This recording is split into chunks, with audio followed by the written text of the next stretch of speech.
Good morning, good afternoon, good evening, whenever you are listening to the podcast.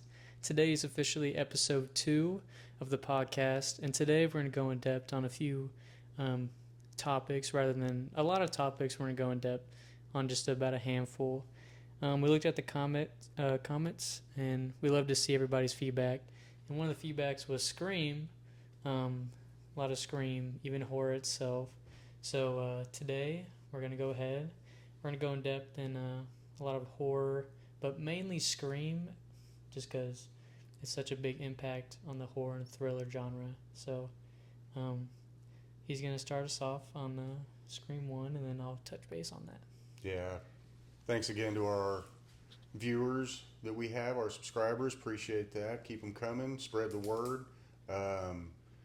Yeah, I was surprised to see such a quick reaction to something that I didn't truly think a lot of fans and a lot of people would really say, please dig more into that so quickly.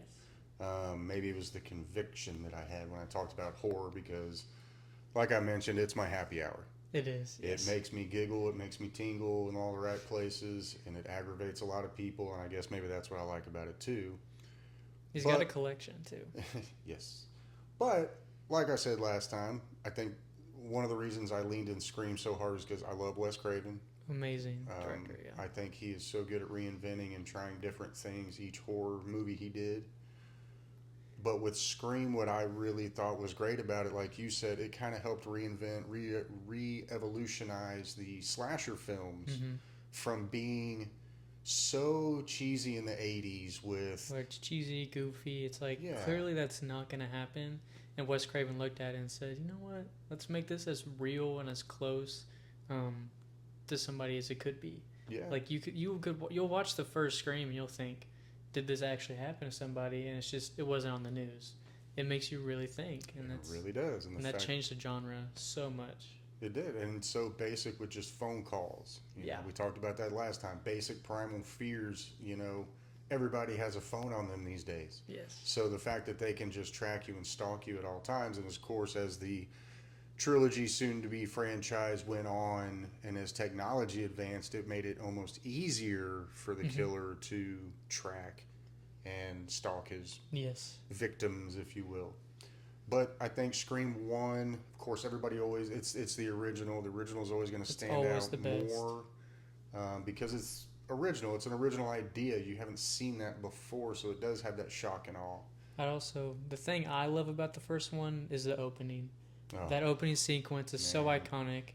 I mean, you have one of the biggest female leads of that time and even currently, and it's just the way they started that, and then like they immediately went into it. Yes. It wasn't like a 30-minute build up into the first kill. You weren't like pushed until the end and everything like that. They went into it because that's what's going to happen in that scenario. They already know what they're doing. That's why they're doing it. So see them in action immediately, especially with the boyfriend on the patio. Oh God! Just see him gut. Oh, guts just piling out. Like you said with Drew Barrymore, that's probably one of the best cold open kills in a horror movie I've ever seen. You know, her gasping for air, and you can hear the air bubbles because of where he stabbed her in the chest. Once again, Wes Craven, genius. Little details. Very small details. Stabbed in the lungs, so you're going to gurgle when you breathe, and she's trying to scream, but she can't catch air now. Yeah, it's all just trying. She's 20 feet away from her parents, and they're just killing her right there. It's just That's insane. It's scary because that, to me, is so much more realistic than a lot of people give it credit for.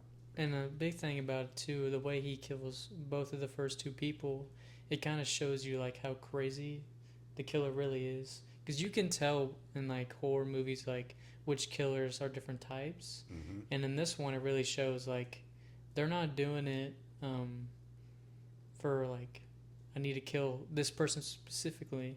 They're doing it to show, like, they're truly twisted. They're getting a message out there. Because they open the mailbox and it has all her intestines in it. So they're delivering a message on purpose. Yes. And everything like that. Of course, you had Randy. They can leave it next to the spleen. Yeah, that's the other thing I absolutely love about that original is because, in my opinion, it's one of the few movies where you have a group of young up-and-coming stars. A lot. And it worked. Mm-hmm.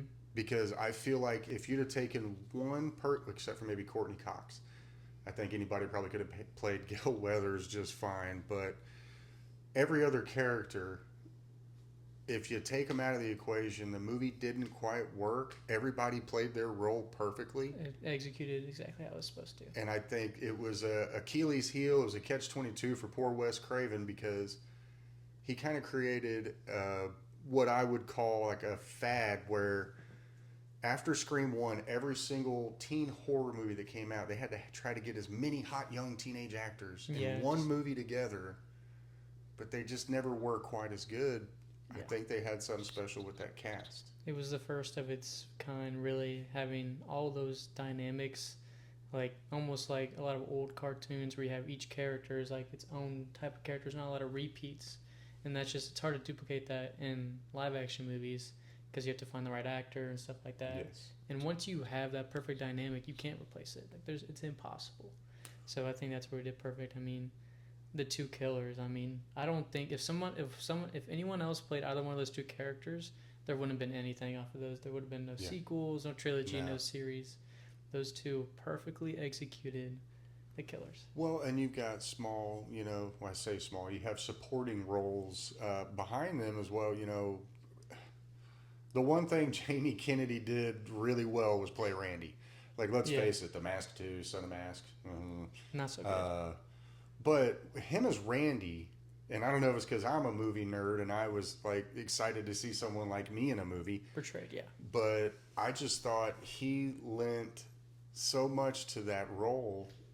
His comedy timing, it wasn't over the top, but it was just enough to kind of relieve the tension for a minute so that they could build back up to something bigger. Because that's something you would see in real life. Yes. Like you're going to see, there's going to be that one person, which would probably be one of us. You're going to analyze all the killings. You're going to be like, he's doing this and this and this, just like the movies. Yeah. Because they're good killers, but they're not the smartest. Nope. So you can analyze off of it and be like, clearly they're watching movies. They're studying how to do all this. Because, I mean, they're psychopaths. They're going to watch one thing and be like, well, if they can do it, I can do it too. So that's where it's smart. I love obviously the scene where he's putting all the movies up and they both go in there. They start interrogating him. So that's one of my favorite scenes. Yeah, start accusing him of being the killer. And I'm sorry, my favorite character to come out of pretty much all of the Scream movies is Dewey. Awesome, yeah, Dewey, yeah. I mean, and there again, one of the few things that David Arquette ever did that was really, really good was play Dewey in the Scream franchise. To see him evolve over the movies. I mean, and because he hit every emotion. For him to be able to go from he's in love with Sydney in the first movie, and he's just trying to be protective. Mm-hmm. Second movie, he's in love with Gail, and he's still trying to be protective. And then it's just as it goes on, how much crap Dewey has to go through. I feel bad for him at some points. Almost died like 18 times before they finally got him. Spoiler.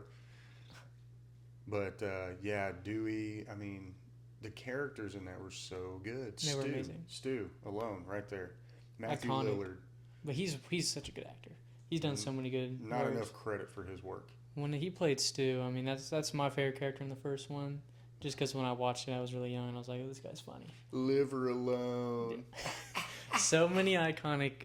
I feel like some of those had to be just off the top of his head. Like it takes a man to do something like that. Yeah, only Matthew Lillard could have played a half psychotic, really cool guy that you probably would want to hang out with and party. Yeah. And he's secretly just killing everybody off to the side. But you see how cool and calm and chill he is throughout, like nothing's going on. He sells it perfectly. And it's the other one, like you said, it's the dynamics, because then you have Skeet Ulrich, who's playing the dry, just everybody thinks I'm crazy anyway. And that shows you two different psychopaths, which I love. It's like most movies, there's always just the one type of psychopath where you're batshit crazy. Yeah.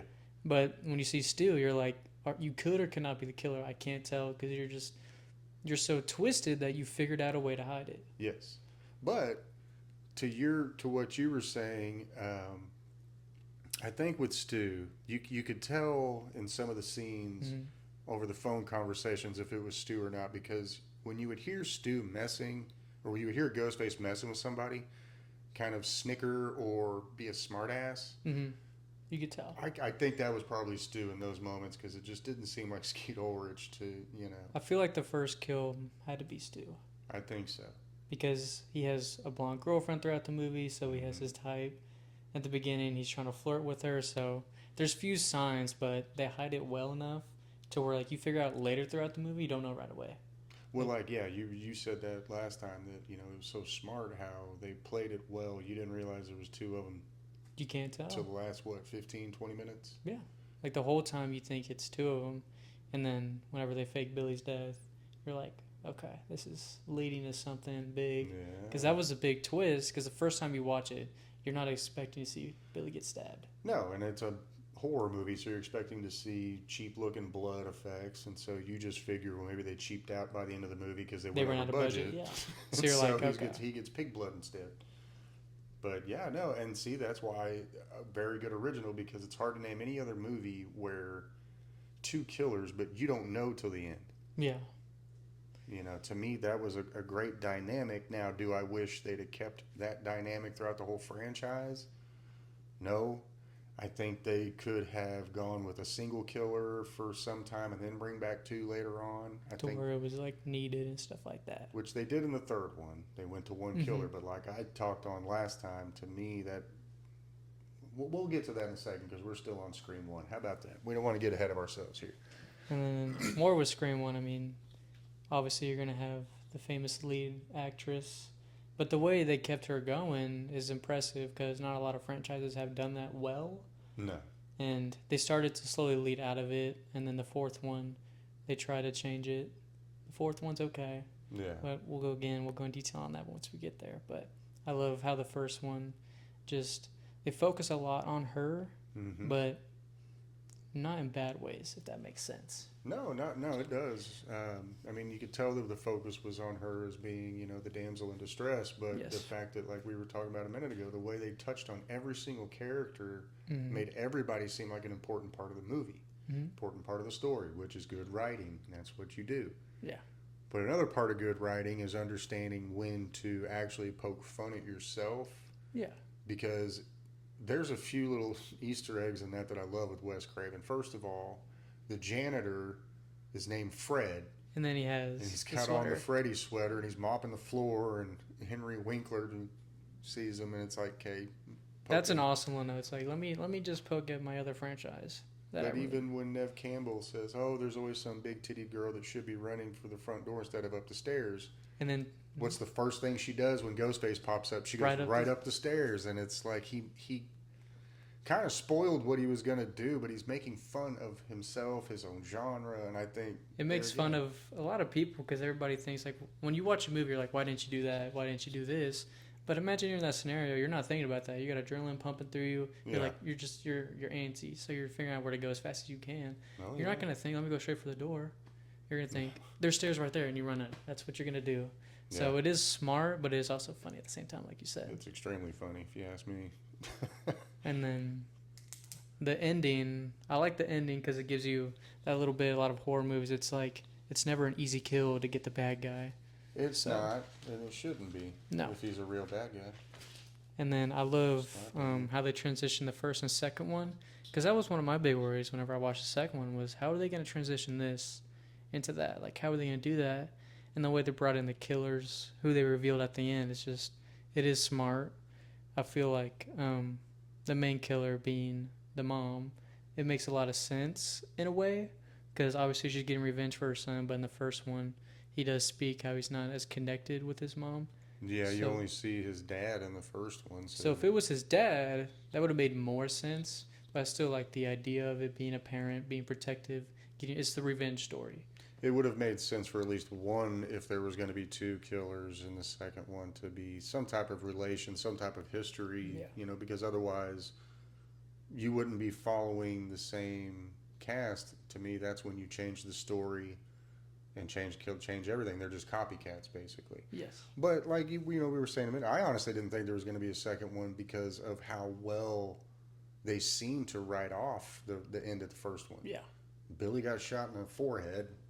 And then usually Stu does the work. Stu They kind of left out in the open, but at the very least, he's in jail, psych He's not going ward, to be. something. Yeah, it's 2 years down the line. He's not going to be able to get out. But yeah, I thought that having two killers again a minute ago was okay, but I didn't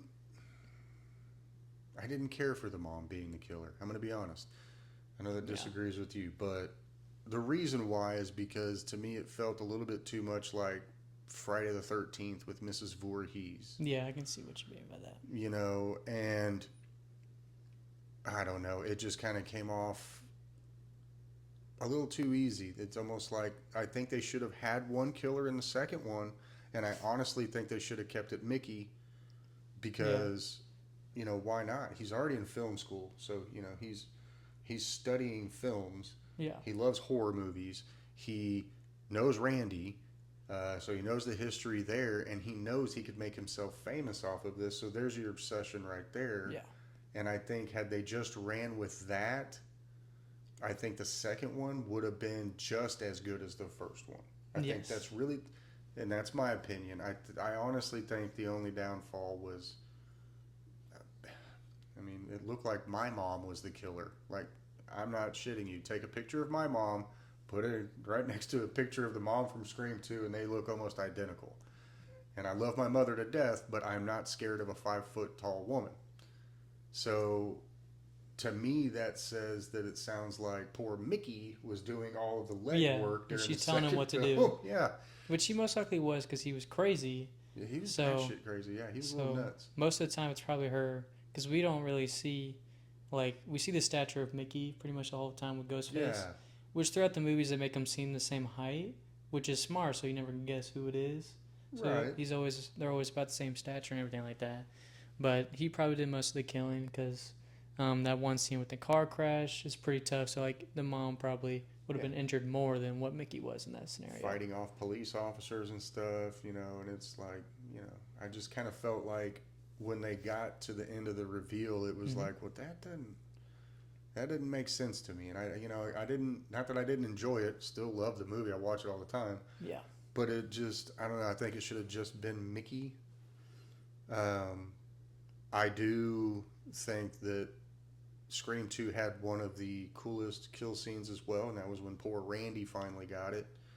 Yeah. Because I love when he's talking to him on the phone and he's like, what's your favorite scary movie? And he's Showgirls. Absolutely frightening.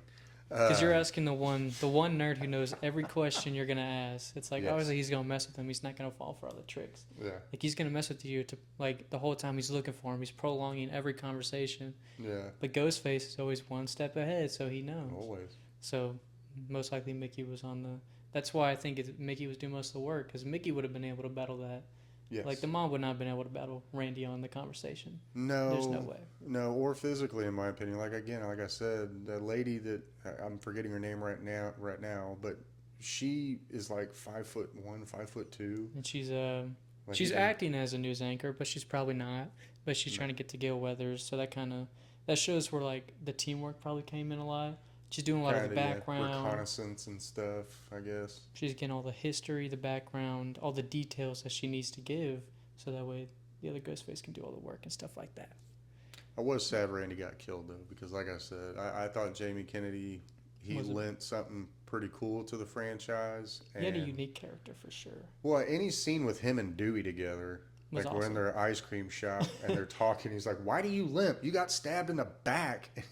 And it's like it makes you wonder. It's like that's Wes Craven again poking at him. So it's like that's the one thing that caused you to limp was getting stabbed in the back. How does that work? Apparently it hit a nerve, but yeah, I love how and then they start accusing each other of being the killer and just their facial expressions, and it kind of, like I said, it kind of releases that tension for a minute so that they can draw you back in again. Yeah. Drop your guard, if you will. Yes. But I thought the second one did pretty good. It shows you that chemistry that the first main actors have from the first and second one.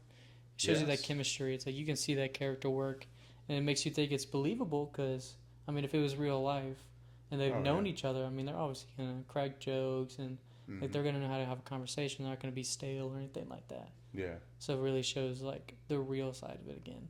Well, and like Randy was trying to explain to Dewey, in a sequel, the killer is going to be more brutal. Mm-hmm. There'll be a higher death count. You know, he's trying to explain to him again all the rules. Like, this is what you need to look for. This is what you need to pay attention to. And the kills were much more brutal. Yeah. Randy's murder. You were talking about the cops. You know, whenever he was in the front seat and then it Oh, my crashed. And that was a brutal one. that was a good one. I mean, And then, to watch her have to climb over him to try to get out of the crushed car, like that whole scene and Ghostface is asleep, knocked out. right there. And it's like you don't know, like you can't see their facial expression, so you don't know if it's all like a trick. You can only hear their breathing. And I like Wes Craven because I kind of look at him as almost like a Kevin Feige, Mm-hmm. because the way he tied in everything in all his Scream movies, whether you liked it or not, he made most of it make sense. It all ties together. It all ties together. And yeah, I thought he did a great job with that one, tying everything in. Continuing with the the third story, one. like the way it continued Yeah. into college and stuff like that. It's like it's not the home ground anymore. Like it makes it more believable. You're not at home. Like it can be anybody. So it's like makes sense for Mickey. It's like anybody could have been the killer. You're on different lands. Yeah. Like I love the beginning too. She gets the call and she just like knows it's complete bull. Yeah. She's like, "Is this your phone number?" They're like, Like I said, And- technology, it changed, but Wes Craven, being intelligent enough, okay, we'll make adjustments because now people have caller ID and now people have It makes cell it harder phones. for them to do it. Yeah. And I love how, getting back to how he keeps everything, you know, as continuous as possible, characters like Cotton Weary popping up in each one, even for brief moments, to Continue that almost story. tease that he's involved somehow, because he's not helping to find the killer. But he could be the one But he's always like around. telling them how to do it. Like we don't know this, and we never. I like how we never get a lot of time with him until he dies. But Which, there again, which we'll talk about with Scream 3, is that is another great open. I think Yes. them killing off Cotton the way they did was another cold open that was awesome. Because now it cuts off that, Ghostface has everybody's voice. which is such a like it's a scary fact. Is like that could be possible, especially now more than then. Yes. But yes, it's crazy to think like, because Scream is known to be a big manipulator. It's like he's doing everything he or she can do to possibly trick you into thinking, oh, this is somebody I know. Like I know him from school. Oh, it's my dad. It's my mom. And then the last second you open that door, it's over for.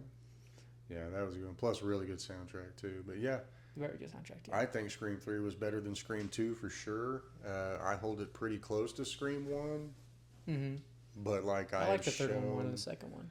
I've shown my disdain for how Stu was not brought back in that one. I feel like they missed their timing with that. I feel like he should have been the solo killer. It would have been the ultimate revenge. Because if they were to like originally they were just going to keep a trilogy, it would have been the ultimate trilogy conclusion. Yes. Because it's I'm the final killer. I was the first. Now I'm the final one.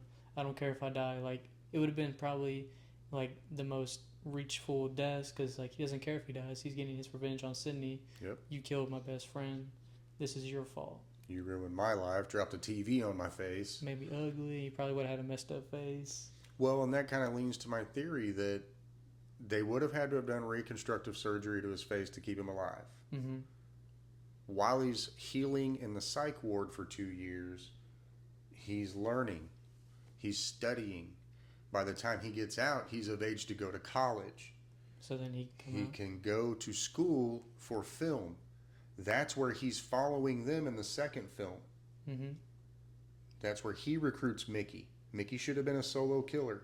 That would have made sense, and it could have made a little bit more sense with the mom if he was tied in, because she should have gone like this. Made her realize I should have been around my son more. Why was he like this? True. Yeah. And then Stu's mind, they're the good people. Yes. Like they're so psycho in the first one. They think they're doing it. Like they're laughing at the end most of the time. So it makes her like where Billy gets a lot of his psychopath is probably from his mom. Clearly in the second one she's crazy. Clearly.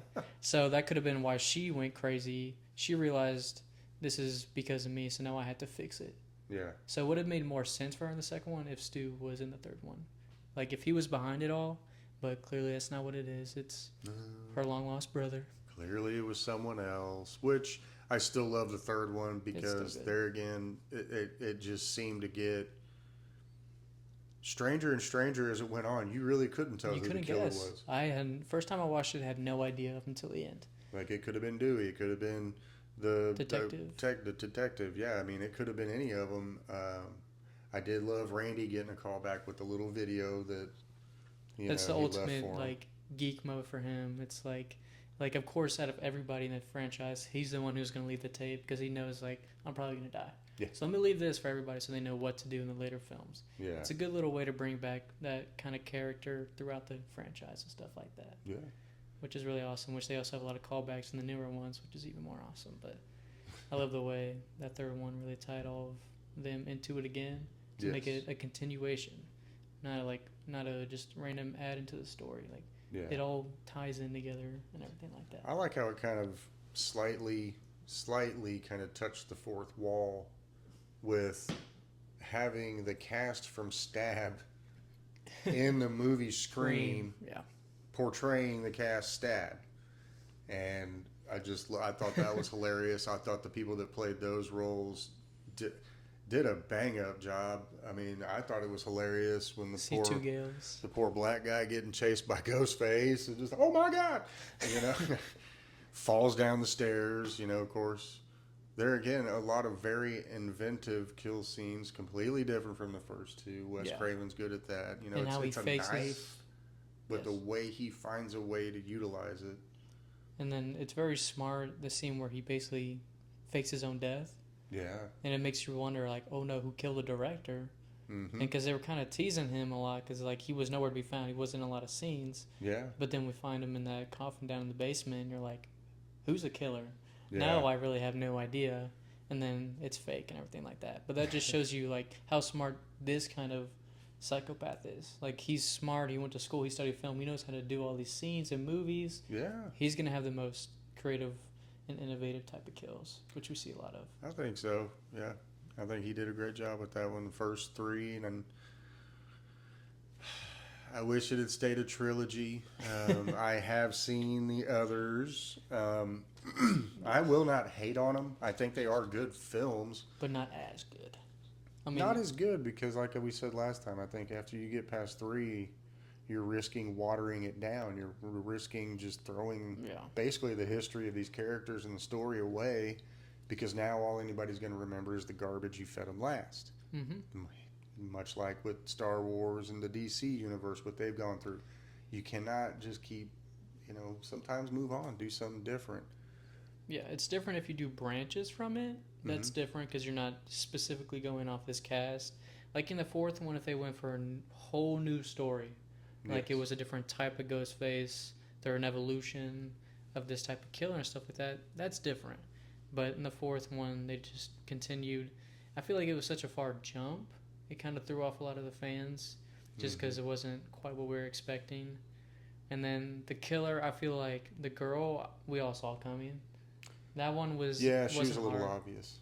And then I feel like Wes Craven did that on purpose to throw you off because we had no idea. Whenever the second killer was revealed to be the film guy, that threw me off. That's the last person I expected because he plays such a believable role that he couldn't be violent. He's such a sweetheart the whole time. And he continues to play that whenever we do know he's a killer. That just shows you how smart he is on tricking people and stuff like that. Yeah. I mean, that fourth one, it had good points. It had bad points. I think really the biggest flaw, you could pick the girl that was the killer almost a mile away, almost as soon as the movie started. Pretty close, yeah. But I don't blame the directors for that. I blame the actor for that. Because that's one of those where you could... She just seems just way too angry emo.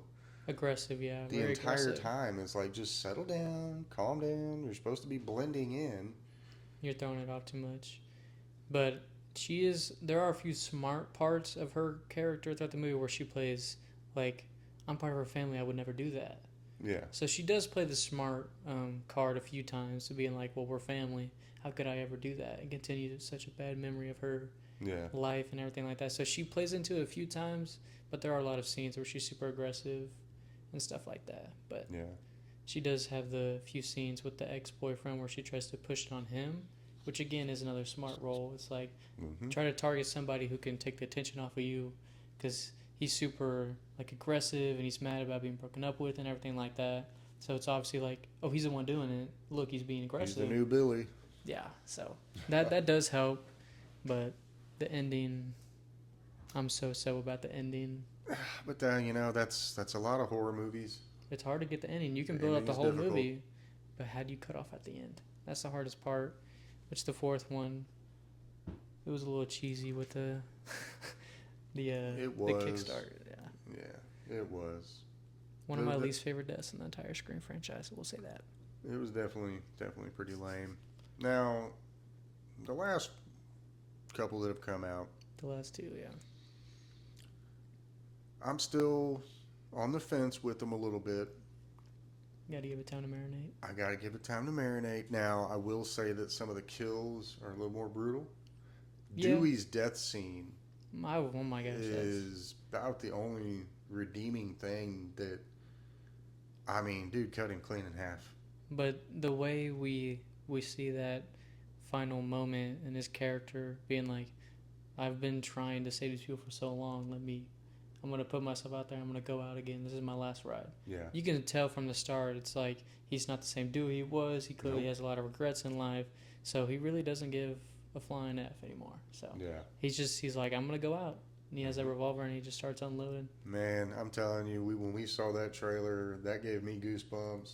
Just To see him come back as Dewey. I mean, to see him and Ghostface just facing off and he empties out his revolver and you're like, oh. It's going to be good. And it was. Like I said, they weren't terrible movies, but, for me, I'm still in love with the original cast. And to see them all slowly slipping away, that kind of, you do have a little bit of remorse towards that. Mm-hmm. It happens in any kind of favoritism, I do like the main killer, Richie, though. Mainly because I like the actor and a lot of his work he's done recently. But he does really good at playing, like, the character he plays. At first, you don't expect it to be him because he's the love interest. Yeah. But then they're like, the love interest is always the killer, but he's like, I just met her randomly. I didn't know about any of this before. Yeah. And he continues to play that throughout the movie. And then we find out at the end that this is because he grew up watching the films. He tried to recreate the films.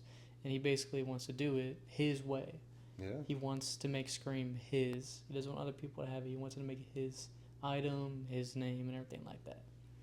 He did. I thought he was pretty good. Very charismatic. Good character work, like you said. He just looked like a goofball. You didn't expect him to be crazy. He seemed real timid. Like that was a good one. The other killer, I really don't care for the other killer in the movie. Yeah. It's too obvious with that one. It's like she's so protective over Jenna Ortega's character the whole time. It's like you're pushing it a little too aggressive. Yeah. Off the bat. Yeah. But I don't know, because Wes Craven only wrote half of that one, I think.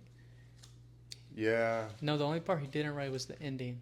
And you can tell. Clearly shows. And you can tell from a mile away that he didn't write the ending. But what I like with the fifth and the fourth one is how creative they got with a lot of the kills.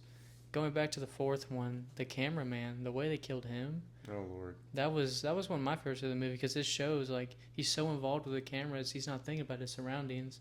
He's trying to fix the camera the whole time, and he finally flips it around, and then we get the death scene. But the fifth one, they had some pretty creative ones. I mean, that final kill when she killed Richie. Yeah. Oh my Lord, what was it, like 34 stabs, 20 stabs? It was up there. Lost count. Yeah. Lost count. I forgot that's how many it was, but they mentioned the sixth one how many it was because they talked about it. But I mean, that shows you like adrenaline. Like you don't know what you're doing. You're survival mode 100%. Like she's just going at them. Yeah. And it's just like everybody's like, okay, maybe she's a little crazy. I wish they'd have stopped right there, but apparently they're doing another one, or we're supposed to. They've had a lot of setbacks with the seventh one, but because I know the lead actress made some people upset, got herself canceled out of there, and we'll see. We'll have to see. I don't know. Yeah. But which I'm fine if they stop. I mean, trust me, I'm fine. I don't think we need a seventh one. The sixth one, they can leave it off. I mean, it's two different trilogies in a way, so it's like you can leave it like that. It's a 6-movie franchise. Sometimes all we need is 5 or 6, because I mean 6 is a lot of time. That's what, almost 15 hours of Scream. Of pretty much the same thing, just changing locations. So you don't want to drag it out too much. And the 6th one, I mean, I liked it when I went to go see it for the first time in the movie theater, but I've rewatched it a lot, and there's a few things that are meh in the film. But I like the sixth one more than the fifth one in a few different ways, because I like they finally capitalize on the Halloween aspect of it. Yeah. Because everybody knows that's when Ghostface. I mean, the first one. Yeah. He capitalizes on it there. It's like you're gonna blend in so much, like that train scene, where like you Oh, can't tell which man, one is that a was real a good one. Ghostface, because he's been around for so long. Like we see the development over the 5 films. It's been so many decades. What, 2 decades? It's like obviously it's gonna be a phenomenon throughout the world.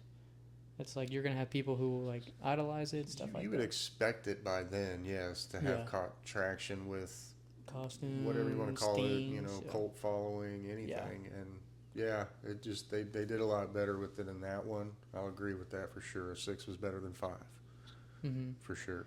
And then the big twist was when there was 3 killers. I didn't see that coming at all. I kind of saw the fact that someone might have been his family member, Yeah, just because they're like giving it like because this was like almost like a reboot. The 5th one was almost like a reboot to the franchise. yeah, more or In less. a way, just to like refresh it. So it's like they're carrying on the sequel being someone taking revenge from one of the first killers. So I thought like, okay, it made sense that one of them was his family member, but to see 3 Ghostface, that was a little shocking. It was, and there again,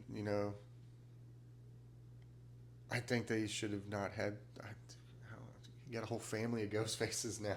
Yeah, 4 of them, man, total. Like, good Lord, what does your picnic look like when y'all go out for the weekend? Like, that is a crazy family. That was. How aggressive is Monopoly Night? That's what we can say about that. That's gotta be. Don't pass go. You do not collect $200. No, you don't. But what I do love a lot about the 6th one is how they tease. They're counting down each killer.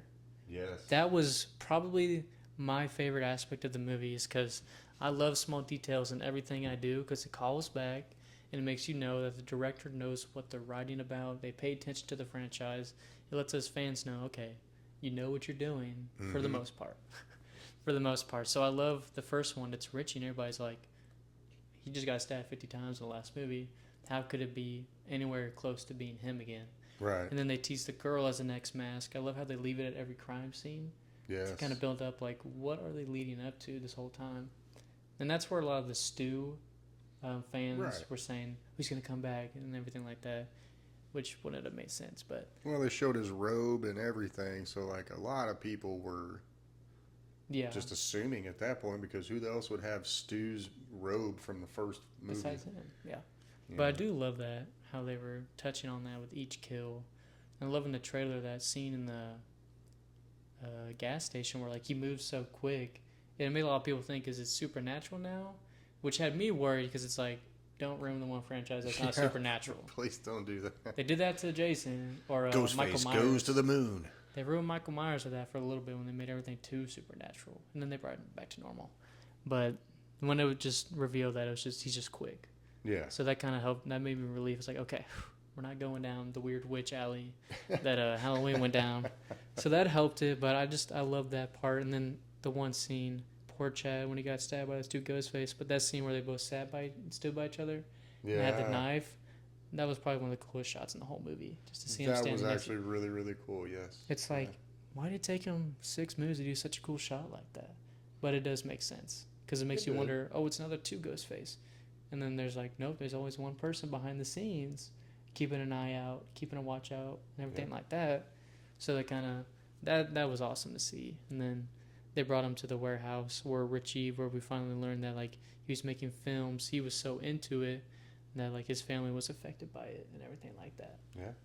But how do you feel about that final scene in the warehouse with all the history? I mean, if I could have a man cave, it would probably look something similar to that. Maybe not all Ghostface, but I mean, to me, it was really cool. Like you said, all the callbacks. Really good callback. Nice nod to the franchise and to Wes Craven, and for an iconic villain in Ghostface.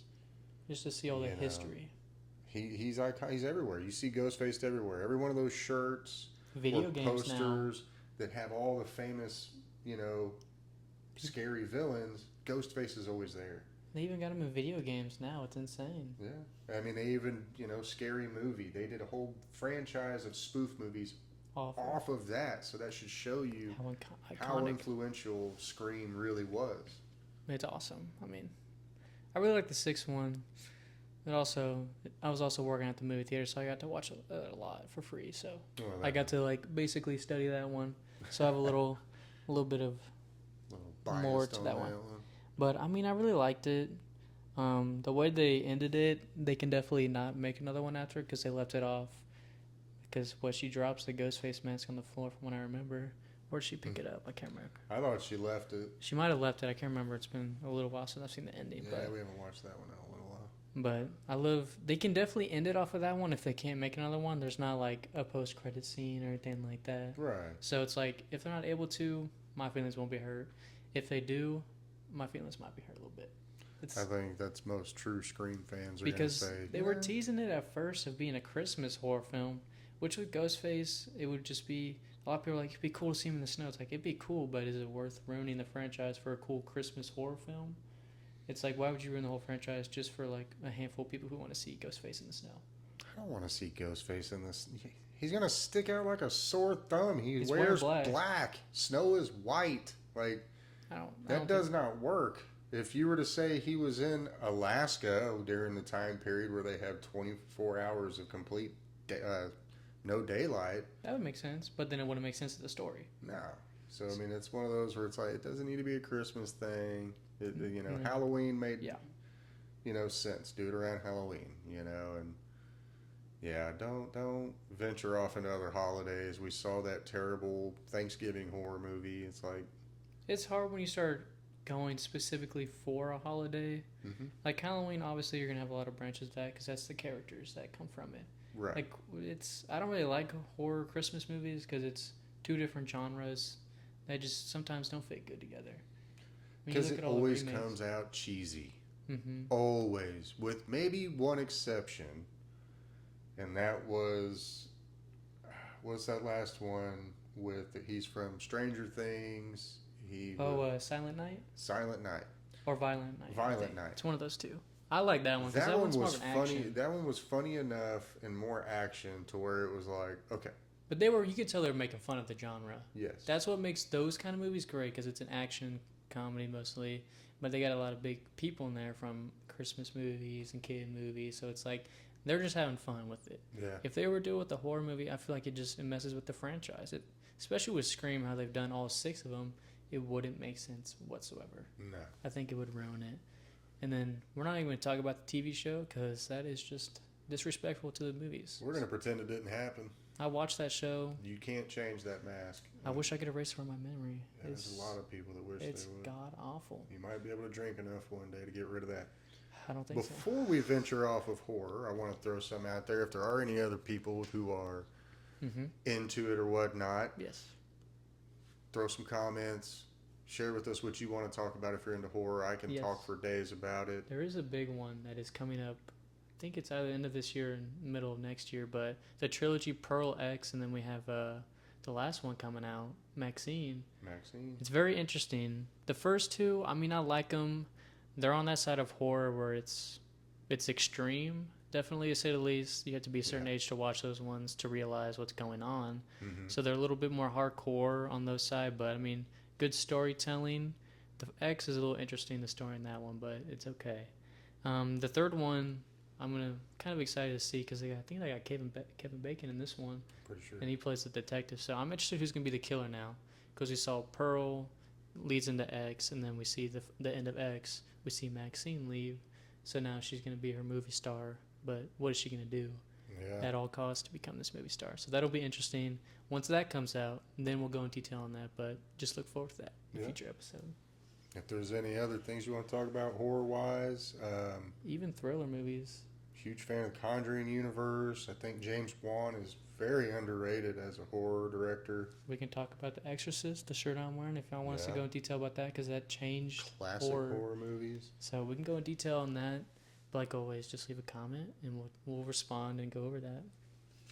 But to go into the next categories, we're going to lead back into our bigger side of comics and stuff like that. For upcoming news, I'm sure a lot of people have been on TikTok lately. We're all on it. Spider-Man 4 is being written, and obviously Venom. We know that Newell is going to be in it as the main bad guy, which is phenomenal that we're actually seeing this in a live action movie. I didn't think it would happen for Venom. I figured later down the line with Spider-Man to tie in the symbiote that would probably happen. But the fact that we saw him in the trailer, not just like sometimes they'll just do a slight name drop, but we see him in the trailer for a good bit of time. Yeah. So I'm excited how that's going to tie in. I think it's going to bring, that's the reason symbiote's going to have a big role in Spider-Man 4. So I'm sure once Spider-Man 4, there's going to be leaks. I mean, every Spider-Man movie has a leak. Of course. Hopefully it's not a bad leak and it's like a small leak that kind of just gives us excitement. But we do our hardest not to catch leaks because we love getting surprised with the MCU. It's the best part. I'm hoping I can stay free of them. Yeah. But I truly hope this is when we do get the symbiote, because now Tom Holland has the OG Spider-Man outfit. Oh my God, it looks so good. If they can do it now with that suit, I think that's going to make all I ask is he gets all black, he gets the white emblem, and we get those white squares on his hand. Yeah. Just because it'll just be perfect. It goes with the classic look. It'll look amazing. And I think we will, honestly, because if ever there was a time to pull the trigger on that, and Kevin Feige, he's very intelligent. He's smart. I like what he does. He knows what the fans want. He knows when to give it to them, in my opinion. I mean, there's some disappointing things that have happened in the MCU, but I think that was kind of Disney. There's more good than bad. Pulling some strings there. More good than bad.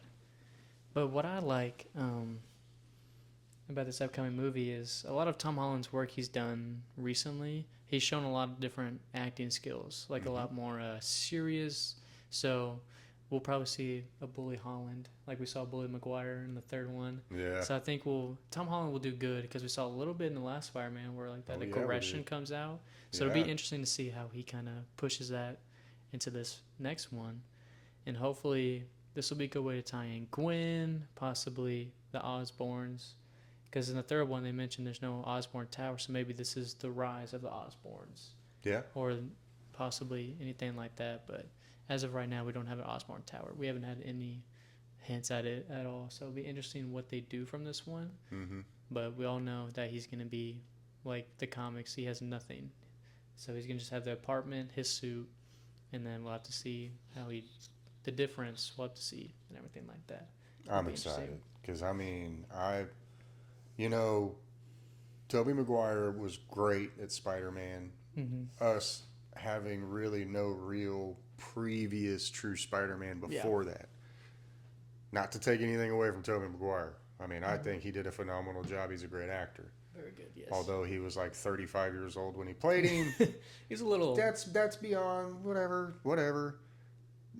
You got to do what you got to do when your choices are slim at the time. Yeah. Andrew Garfield, then he comes in. He is a little bit older than what Peter Parker was, but he was early 20s, but he looked young enough. He still looked young enough, and he's hip enough, and great body language for that role. I feel like he did phenomenal as Spider-Man. I mean, the body language, like you just said, he did phenomenal. You could tell he was making facial expressions behind the mask. By the way he was talking his head and stuff when he would, and I love all the small details of how Spider-Man loves the community. He's your friendly neighborhood Spider-Man, so he's not gonna like when the kid has that art project, and it breaks, and he uses a little bit of his webs to fix it. It just shows how much Spider-Man cares for the community. Yeah, because that's what he was like. He was doing everything he could to do science and use his brain and everything like that. So it kind of just shows how much he cares and everything like that. But I think Tom Holland, he's the best. I think he stole Spider-Man. It's hard to the minute he showed up in Civil War, that was our Spider-Man. I think so. I mean, I'm sorry. He's a perfect between both of them. I mean, he's believable at both ends. He is. He has a little advantage with the eyes, but he still does good. Like at the end of the second one, where he throws his hands up. Yes. Like, yes, the eyes got big, but we all know like what his face was looking like. Like, oh no, right? How is this possible? Yeah. But I think Tom Holland. I think he's probably the best out of all three of them. Very talented actor. I mean, he stole it. And when he's in other movies, whatever, like I said, in Civil War, he almost stole the end of Civil War because when he showed up in the fight scene, it was awesome. It was hilarious. His fight with Cap. I mean, he's talking the whole time. When he fought Falcon and Winter Soldier, that was an awesome fight scene. There's usually not this much talk during a fight. It's like, and that shows you, like, that's the point. Spider-Man, that's one of his big things that distracts you. That's also what a lot of us Spider-Man fans really love. is you'll see a lot of the memes is like Spider-Man isn't scary until he stops talking. Yeah. Because that's when you know it gets serious. That's when you know business is about to go down. Well, and call back to Andrew Garfield, because he did a good job with smack talking while he was fighting. Oh yeah, especially when in the first one, when he first started talking, when he's messing with that one guy, he's slowly putting him against the wall. So that was awesome. They all did good in their own way. Yeah. That's one of the things about Spider-Man. There's so many different ways to look at the character. Well, because apparently there's a multiverse, so there's going to Yeah. be so many different variants and so many different personalities, and So they're all good in their own way. So there's no Yeah. disrespect to people who have a favor of the other. We just like Tom Holland better. because I'm a big believer in cast people It's also at hard. that age for the most part. You can be a year or two, 3 Mhm. years difference, but when you're casting an almost middle-aged man to play a high schooler, It's hard. and we all know he's in his 30s, Yeah. it's just, Like when Tom Holland first started, he just looks like he looked 12 years old when he first started. That's He's true. just now looking like he's 18, Yeah, and he's like poor guy. 22. But I mean, Stan Lee himself said Tom Holland was perfect. So it's hard to say he's not the best when the creator of Spider-Man, his favorite superhero he created, to say you're the perfect one. I mean, how can you disagree with the man?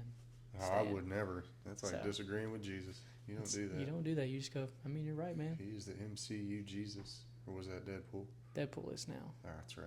Forgot about that. Brings me to that point.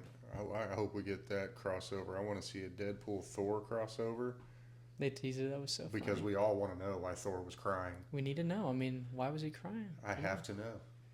Everybody needs to How, know. how important was he?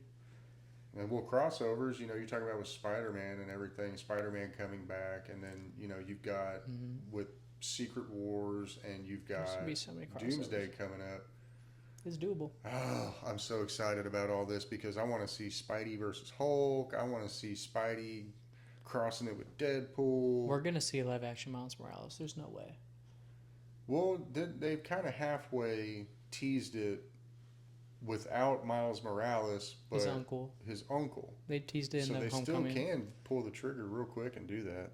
The only They've thing that's dropped the tricky Easter with egg it- for it already. I think it would make sense for Miles Morales to come from Andrew Garfield's universe. For everybody who's seen the Spider-Verse movies, the first Spider-Verse, Peter Parker dies, and that state of Spider-Man is almost what Andrew Garfield is in right now, where he's older, he's got the scruff, he's not holding back his shots and stuff like that.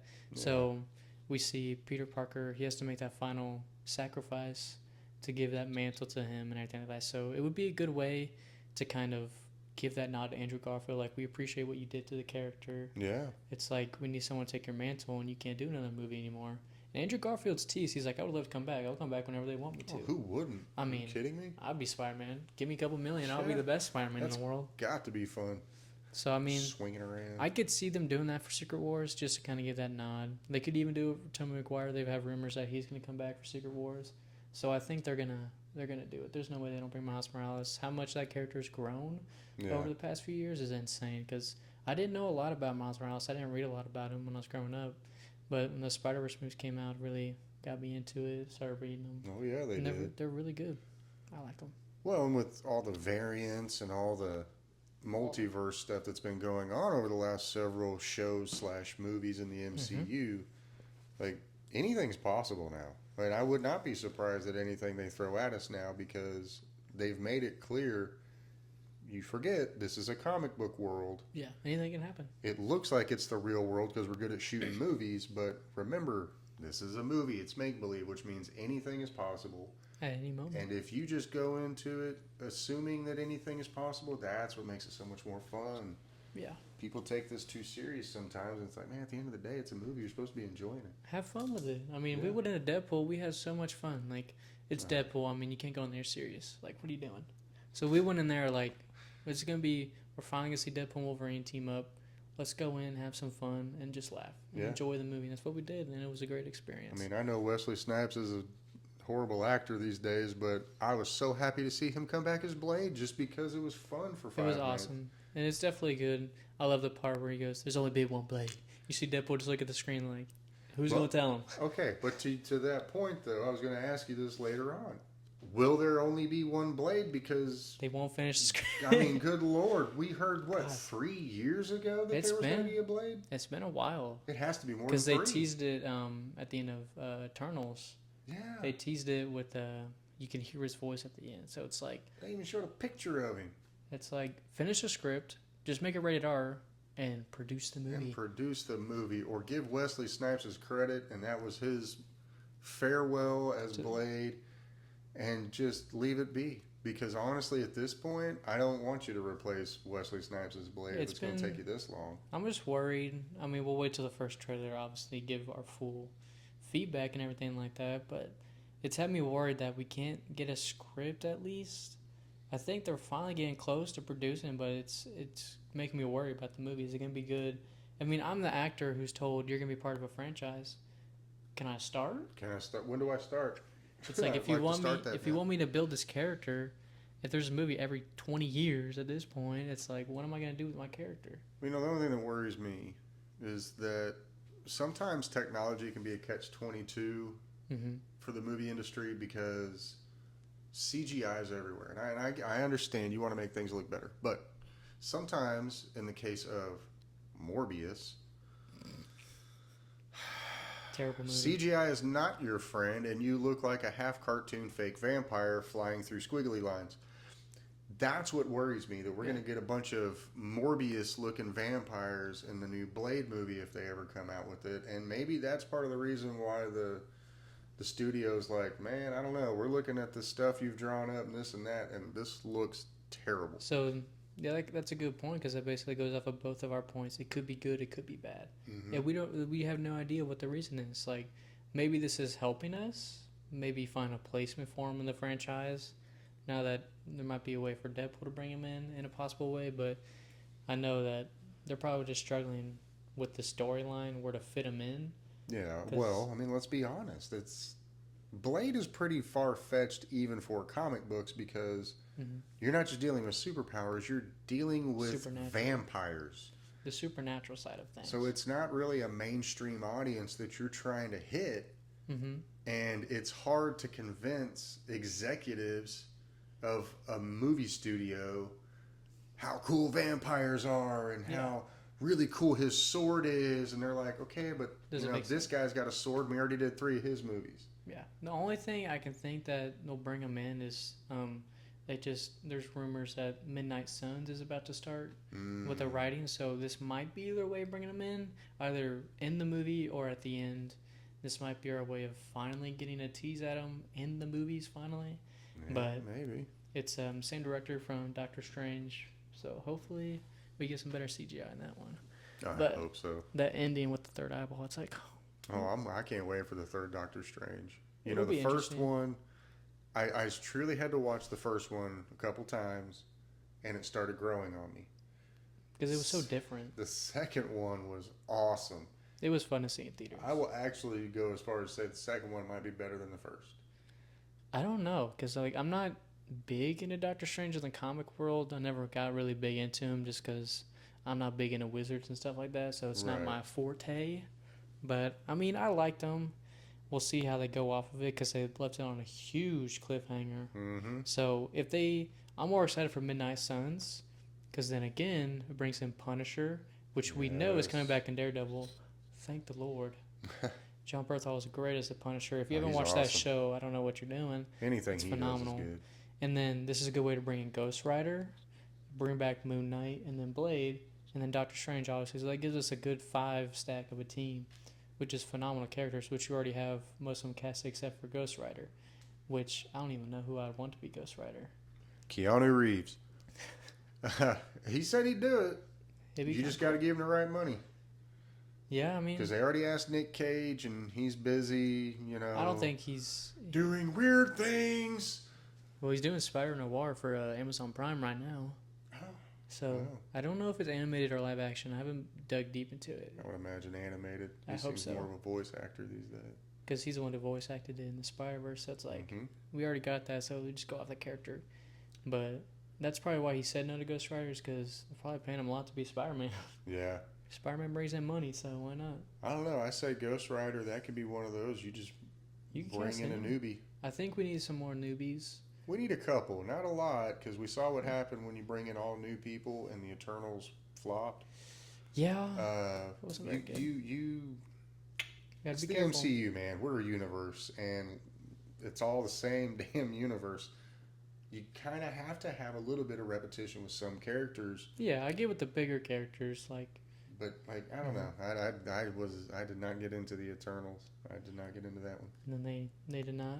I don't think they greenlit the second one. I don't see how I they can't would. imagine why. And then when it comes to like big news with the MCU, last night I watched a movie at the movie theater, and they showed a trailer for the new Captain America, and I noticed something when he was flying. He did have a helmet on. Yeah, So yeah. that'll be awesome. I can't wait to see that in the final. Like whenever we watch the movie, obviously we're gonna see the full, finished outfit and everything like that. So it'd be really cool to see how they do the helmet. Because they didn't tease Falcon, so I think they're waiting for a big reveal in the movie to do that one. Oh, I'm sure. I mean, we all know it's gonna happen. They already gave away Red Hulk. They've got to be hiding something bigger, in my opinion.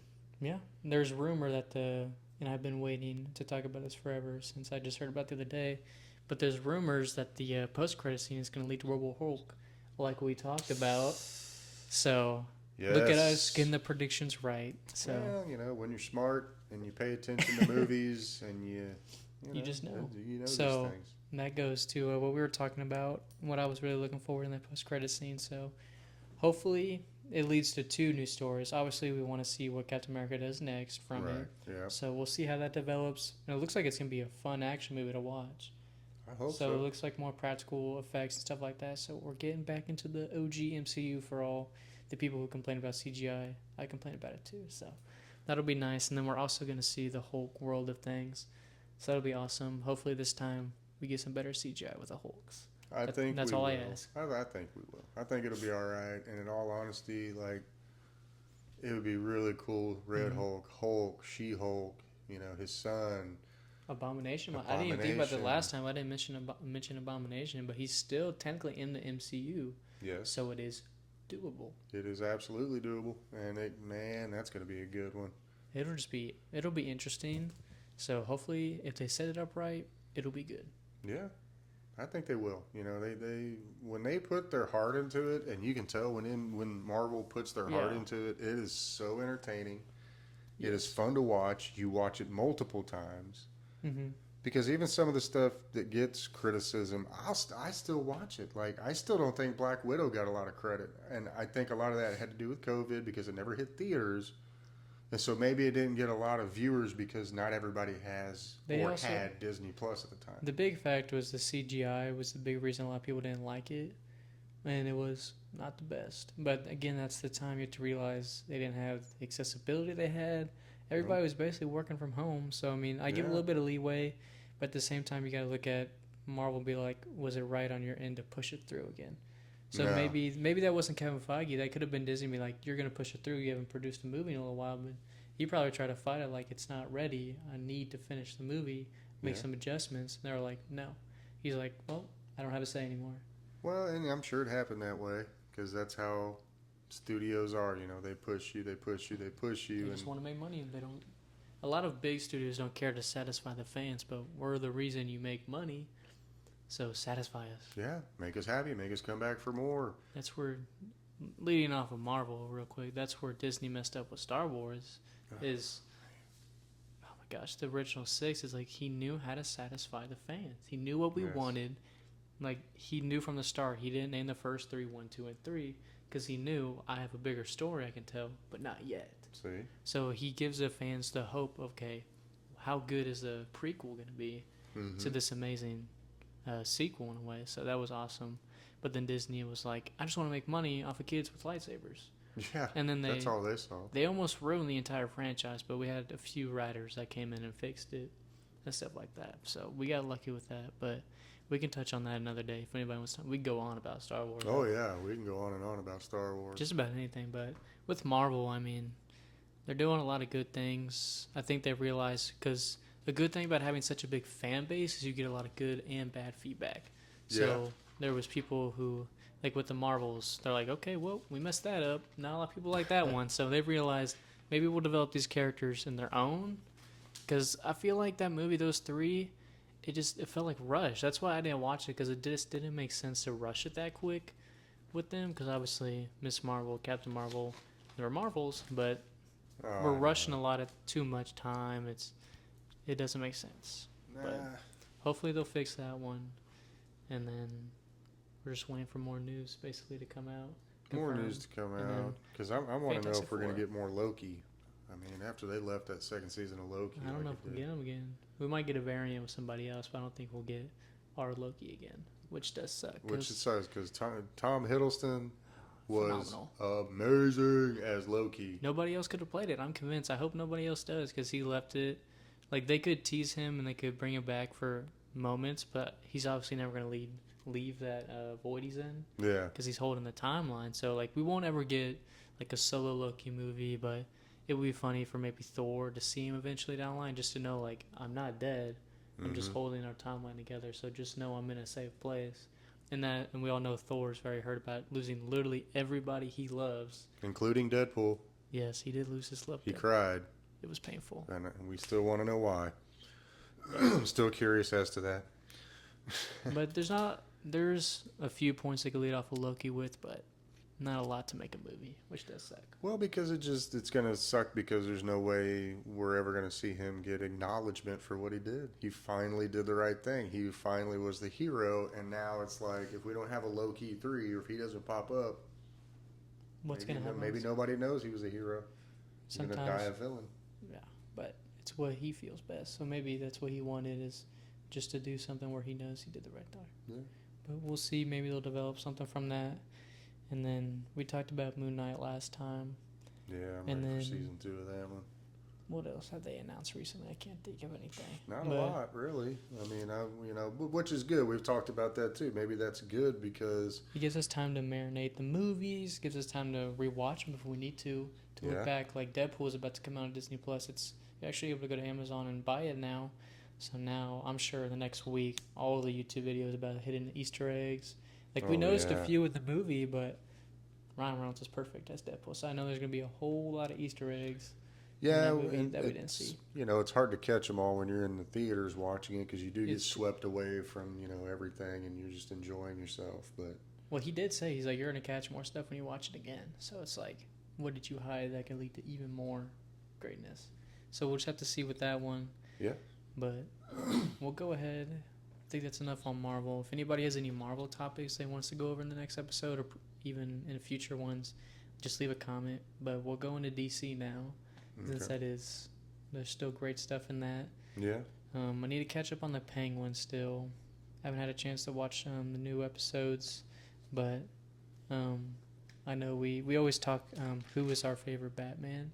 Yeah. So to me, like I mentioned last episode, Christian Bale will always be my favorite Batman. It's my childhood. You can't top my childhood over anything. Unless Robert Pattinson if he has a phenomenal trilogy, it might be a close second, maybe even a tie. But as of right now, in this very moment, you could even bring this up in the future if you want to. Christian Bale is my favorite just because of what they did for the character to like push it even further, because obviously Batman is a well-beloved character. Oh yeah. But I feel like they pushed it out so that a bunch of people who didn't like Batman a lot, because a lot of people looked at Batman as a bland character because they didn't do a lot with it when they first started making movies and shows. So this helped a lot of people who love Christopher Nolan, because his movies are all phenomenal. Yeah. If you haven't seen any of his really other good. movies, you have to watch them. They're phenomenal. We could even go about him forever, but it just brought a new genre of people, of action movies, realism, into this genre to combine it, to show that it doesn't have to be goofy, it doesn't have to be cartoonish. No. It can almost be as if you could look outside and you could see Batmobile. Yeah. Like the Tumbler. The Tumbler it's such a good idea, because that's what it would be like. It's going to be military materials and stuff like that until the future. So I love how it brought it into the real world. Yeah, I mean, as far as Batmans go, I mean, I am biased because I am a child of the 80s. And Michael Keaton as Batman, Revolution. it was just so cool because that was the first, time you got to see Batman something other than Adam West. And I'm a huge Tim Burton fan. I love Tim Burton. I love the original Batmobile that Keaton drove, you know. But it's a tie for me with him and Christian Bale because Christian Bale added a little bit of grittiness to his Batman. Mm-hmm. Like you said, a little bit more realism to where you saw wounds, you saw bruises. You saw how he had to adjust a lot. He had to change his armor consistently. Yes. Because you're gonna get attacked. You gotta redo your armor to adjust each fight. Like in the second one when he gets bit by the dogs, it's like, okay, well, if a dog can bite through my armor, it's not strong enough. Nope. And then he adjusts the stealth armor and everything like that. So I just love the progress we see. I thought it was great. Christopher Nolan did a great job writing and directing those. Christian Bale, there again, to become coming off of something like The Machinist and weighing 105 pounds. To what, 160? To weighing almost 200 pounds. Yeah, it was close. For Batman Begins. He's big too. And what he did, and you can even see Christian Bale like almost mature through each Batman as well to help give into that role of Batman getting older, Bruce Wayne getting older. I like, and we talked about this last time, how he completely alters his voice when he's Batman instead of just talking normal. Yeah. It's like, well, everybody's going to know who you are, dude. You still sound the same. Yeah. Which is why I like what they did with Robert Pattinson. Because it's his second, the first one takes his place, and they get to second or third year as Batman. And it shows that he's still learning. Yes. Which is the amazing fact. We're seeing him still develop his Batman. Which the second one, I feel like his voice will be different. Which will be good, because he doesn't want people to know, since he's one of the last few people in Gotham since what happened. Yeah. So it'll be interesting how they build off of that. And then I'm sure the finale of the Penguin's most likely going to lead into the Batman 2, which I'm excited to see how they end that show off. I need to catch up on that one. Probably will sometime this week, but it'll be interesting how they continue that story. I was pleasantly surprised with Robert Pattinson because, I'm not a big fan of glittery vampires from the Twilight Saga. So it was hard for me when they said he was going to be Bruce Wayne. I'm like, yeah, he's a good actor, but how is he going to be Batman? Yeah, I don't see him as Batman, but like you said, he did a great job. Very aggressive. You're like, oh wow, I'm actually a little bit scared of Batman now. Like, he's got a lot of good. Recently, he's been doing a lot of good movies. He's got that new Mickey 17 movie coming out, which looks really interesting. So I'm sure we'll watch that one and talk about it once we watch it. But that one looks really interesting. How they're doing almost like a video game. Like he dies and respawns. So it's almost like touching on that. Like a lot of people are wondering, like, these video games aren't realistic. How would that work? So I feel like it kind of touches on that sci-fi factor of like what would happen if you lived almost in a simulation and stuff like that, which has been touched a few times. Just got to do it right. It'll be interesting and if it's the right story, and he's a good actor, so I think it'll be good. But I think it'll be nice. I thought you were going to say Ben Affleck was your favorite Batman. No. You sure? I don't hallucinate. I don't think that's anybody's favorite Batman. Nope. Maybe like a 2-year-old who doesn't understand the character. But for any of us grown folk, he's not good. And, a lot of the work he did was not the best. His suit where it was like the big emblem. I love that suit. It looked as close to the comics as you get. And I'm glad they didn't make it like animated. Because if it was like blue and stuff, it wouldn't have fit. Which is what I like about the Batman movies, because obviously in the comics he's got the gray and the blue and the yellow, but that's where it's smart to make it a flesh gray and black, because it's more real what a vigilante would wear. Yes. There's times and stuff. You don't see a lot of blue bats. No. So I never quite understood how they came up with that color scheme back in the 60s to begin with. Like they could poke at it. I definitely think in the future where when James Gunn does his Batman, they can definitely poke at it they're in his arsenal, and maybe there's one hit in the background just to be there's your satisfactory. It doesn't look good in a fight scene, but there it is in the Batcave. But it's in the Batcave. So it'd be cool to kind of get a tease they did in the Lego Batman movie, which is funny. It's actually a good movie for some reason. They made a good Lego movie, but I love how they poke at all the other outfits, like the Batman Beyond and all the other ones. So it's you can't do every single Batman, which would be just impossible, because they're still making new ones. They came out with a new one, so it's they're still making Batman. So it'll never be I've seen every single Batman live action. It's impossible. Same thing with Joker, Superman, Spider-Man, The Flash. Like every character, we'll never see every adaptation on live screen. No. But that's the beauty of comics. Yes. Everybody has their own version that they like best. Yep. So you can still, like, it sucks, like maybe your best version won't be on screen, but just know that they still care for it in comics and even shows. Shows are a lot easier Shows are much because you easier can produce for it that. quicker. So sometimes Yeah. you do get that satisfactory in shows. But when it comes to new movies and stuff like that, we're slowly getting back some good movies because recently hasn't been the best. But No, it hasn't. last night I watched Speak No Evil. I thought it was pretty good. Not my favorite horror thriller movie I've ever seen. It's hard to be, especially in this day and age, it's hard to create something new. Yeah. But I won't spoil it since he didn't get to watch it. But Yeah, he'll be once doing he watches it, we can go in depth. Once it's on streaming, that way all the fans can have a chance to relate to what we're saying. But if you haven't seen Speak No Evil, definitely just set aside. It's only 2 hours long, so it's not. That's perfect. But it's not too short, not too long, which they did good on, which is hard to do nowadays. So go watch it, and then we'll have a conversation about it. Yeah. And it'll be fun. And then, as y'all can see, this beautiful clown right behind me is something I acquired yesterday, which is cool. It's a popcorn bucket, too. But what you have to realize with our family is we like it. Oh. I mean, the book itself, my favorite Stephen King book, if not tied with a few others, but all his books are pretty damn good. Oh yeah. He's a beautiful writer. He got me into writing, actually. That's how good of it. But we go into about that in a different day. But with it, I mean, the remakes. I like the remake more than the original, just because it was a lot easier for them to expand on the character with the technology and stuff like that. Yeah. Which is, I still give the original plenty of credit. I mean, it's not terrible at all. It's still good for its time. For its time. It's fine. So for its time. it did what it could for the time. I mean, forgetting his name off the top of my head, but the guy who played Pennywise, Tim Curry. he did beautiful. Props to him, and he did great works with the character.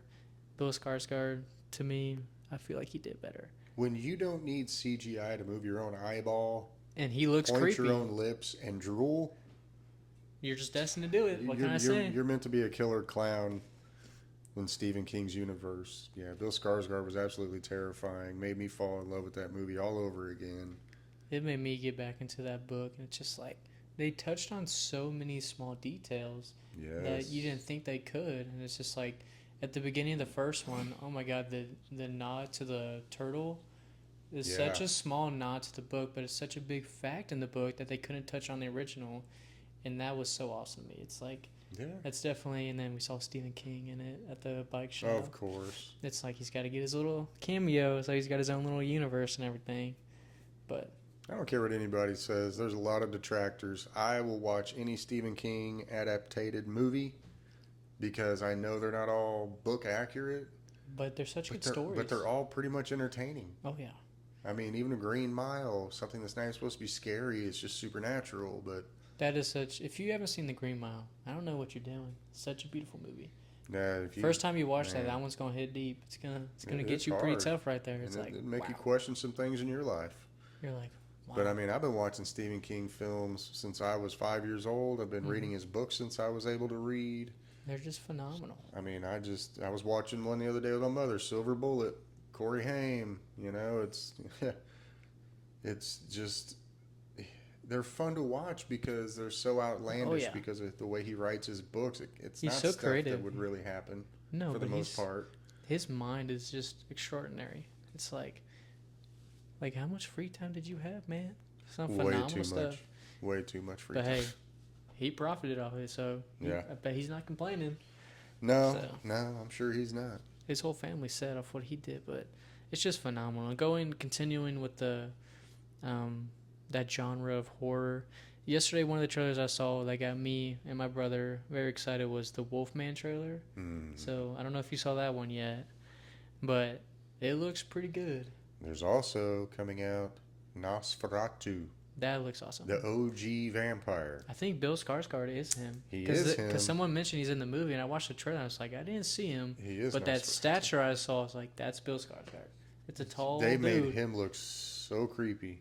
I can't wait for gonna that be one. so That one's good. gonna be such a mind twist. Well, I had heard rumors that they were going to start remaking all the classic Universal horror films We got from back in the Wolfman, day. Nosferatu. The Mummy, Frankenstein. I'm hoping, and from what I saw in a little bit of Nosferatu, it's going to come true. I'm hoping when they make these, they keep the same formula. Yes. Don't show me the monster in the first 5 minutes. No. Build Let it it up. linger. Play the creepy organ music in the background. Shadows everywhere. And then just, if they do that, oh man, these are going to be so good. Like especially with Frankenstein, like you have to build that up. Yeah. Because Frankenstein's monster, which is not named Frankenstein. No. That's the creator for all you younglings. But if they have to build it up, especially with something, I think Nosferatu, I can already tell they didn't show him they showed shadows of him, Mm-hmm. like where you can't see who it is at all. So that gives me the hope that they're gonna wait till the very last act. Yeah. Like they're gonna build him up, because you want to build up, especially those type of creatures. Is they're myths, they're urban legends. They're supposed to be. Oh, I didn't see him. I've heard him. I've heard about him. I've heard stories that terrify me to go out at night. Like, I'm not gonna walk my dog tonight. No. Like that's the type of horror that started all this. So it's continue to do that. You can try to innovate it in small little ways, but don't ruin that type of horror. Yeah. Keep it simple. Less is more. Mm-hmm. Prime example, I forget the year it came out, but when Benicio del Toro redid The Wolfman several years back, they did such a great job with that one because you didn't really get the full Wolfman until like the last 20 minutes. I think that's what this new one's gonna be like, because they teased it. All we saw was his hand, that it was starting to transform. So we don't know how bad he's gonna look, or not bad, but how crazy he's gonna be and everything like that. Because they teased it, and the daughter's like, "What's happened to you? Like, what's happened to you, Dad?" And like, we don't see the full Wolfman. Yeah. And I don't want to see the full Wolfman in the first half. No. I want that story to build up. Like, why is he going insane? Like, why is he going crazy? Yeah. Like, what's happening to this guy? So it'll be interesting. Definitely watching that one. Oh, yeah, for for seeing sure. that one. Absolutely. But there are a few movies that are coming out that I don't really care for, like Craven. That one, don't care too much for that one. Even though I love all the Spider-Man characters, without a doubt, that's my favorite superhero. But Craven, I don't know. That one sticks out to me like I'm sorry. To me, it sticks out like Captain Marvel. It's like, did we need that?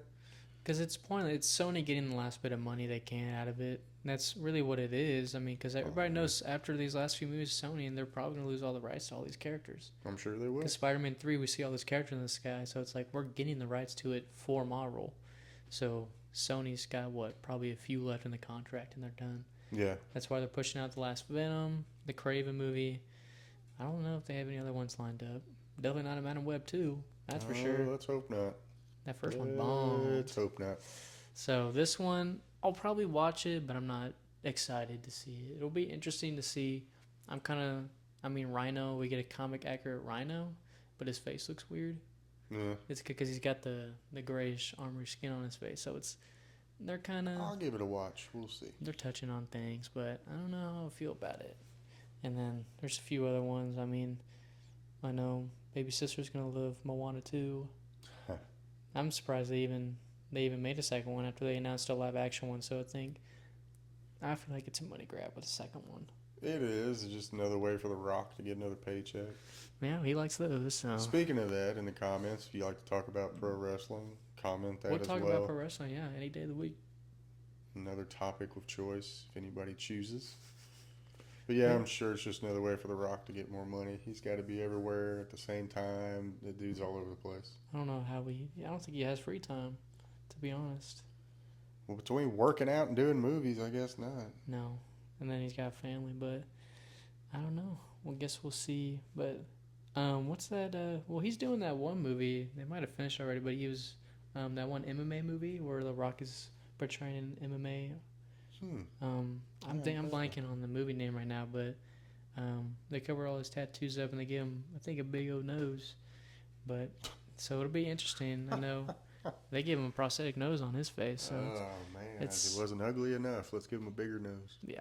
How many times he probably broke that in wrestling?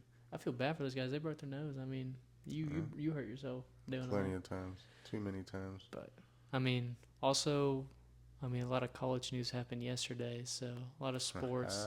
So if there's any sport fans, we can also go in detail about that every now and then. We are, as you can see, horns, ride or die.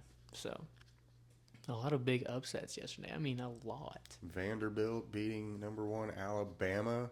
Yeah, because Alabama doesn't deserve #1. And then they carried the field goal post down the street. My brother Hunter showed me that video. They were sitting, it just snapped off. It's like, wow. And I believe it was Arkansas upsetting #4 Tennessee. Yes. And then Miami won. Miami. By 1 point. Yep. By 1 point. That's an 1 point. underdog story right there.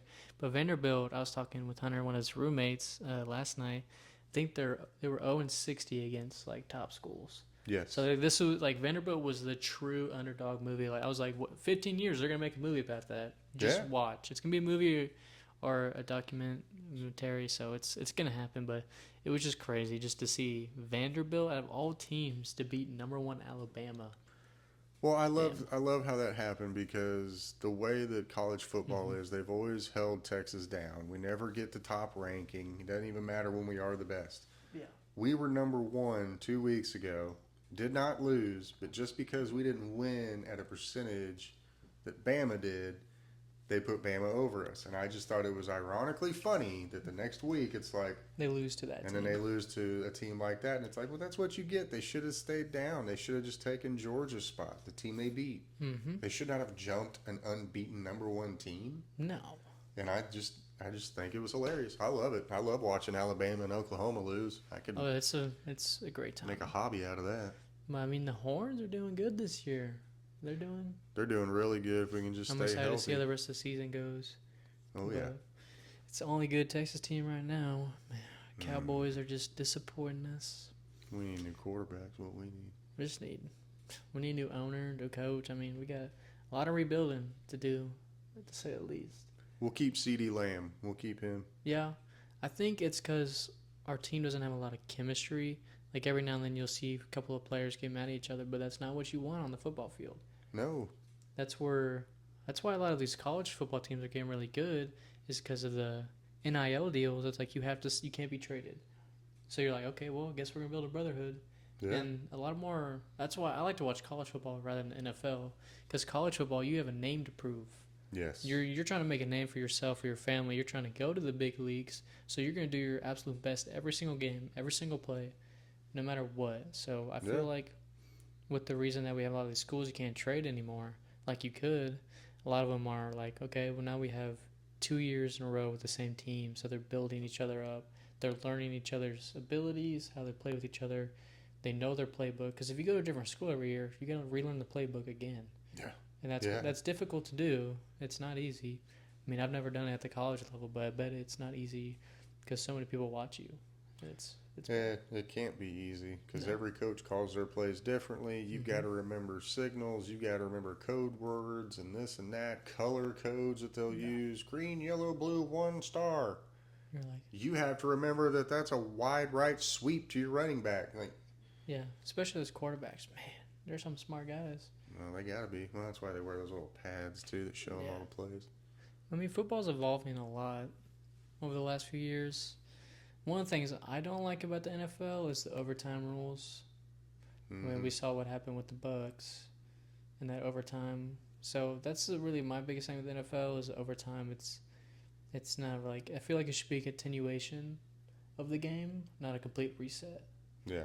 So like, it just makes sense to do other things and like that. But Yeah. I don't know. NFL's had a few decent games, but I mean the last few years it just hasn't been as entertaining.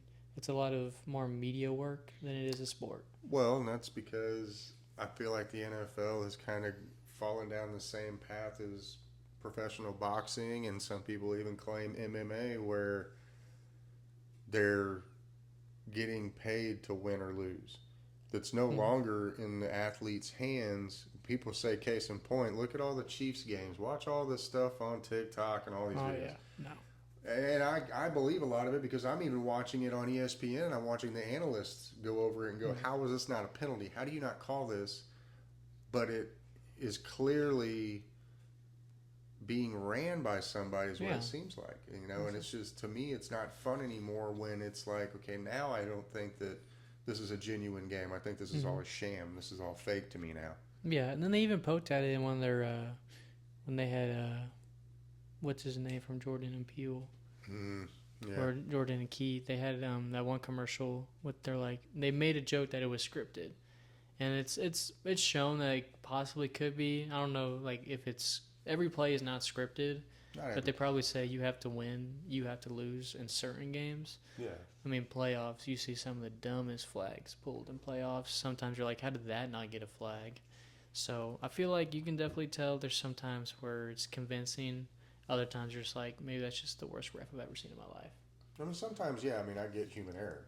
Yeah, but It's going to happen, but some of these penalties they call, it's like, when there's two referees watching a guy run over the receiver before the ball gets there, it's like, no flag? nothing? No? Okay. And then they get mad at you for arguing whenever you just got ran over, and they're like, now we'll call a personal flag on you. It's like, what? But how many times have you seen a roughing the passer call for Patrick Mahomes and he barely gets touched? Oh, plenty of times. He's a big old baby in that pocket. He's like the LeBron James of the NFL, just crying whine until he wins a championship. Don't even get me started on. There's an unpopular comment. Michael Jordan's the GOAT. Yep. I'll die on that hill. You can't convince me otherwise. He just Nope. shorter time, did more, evolutionized the sport. What is LeBron James? He's been in the sport a while, but he has less rings. How does that add up? Yeah, you play for 40 years and you're going to break every single scoring record, passing record, I would hope dribbling you record, would. showing up record. If you've been playing twice as long and you can't, and he's above him, it's like, well, yeah. I feel like that's if Michael Jordan played for 30 years, he would have had unbelievable stats. He'd have had 10 rings instead of 6. But being the smart person, he's like, well, I do what I need to do. I can retire my family. I'm not going to risk hurting my body more. Like, you've been playing the game too long when your son is on the starting lineup with the same team. You've been playing a little bit too long. Jeez, yeah. So I think he's about to retire here soon. I hope so. I'm tired of looking at him. I'd take Michael Jordan over him. I even take Kobe over him. Kobe's better than LeBron. I'll argue that too. Like Kobe was so much better than LeBron.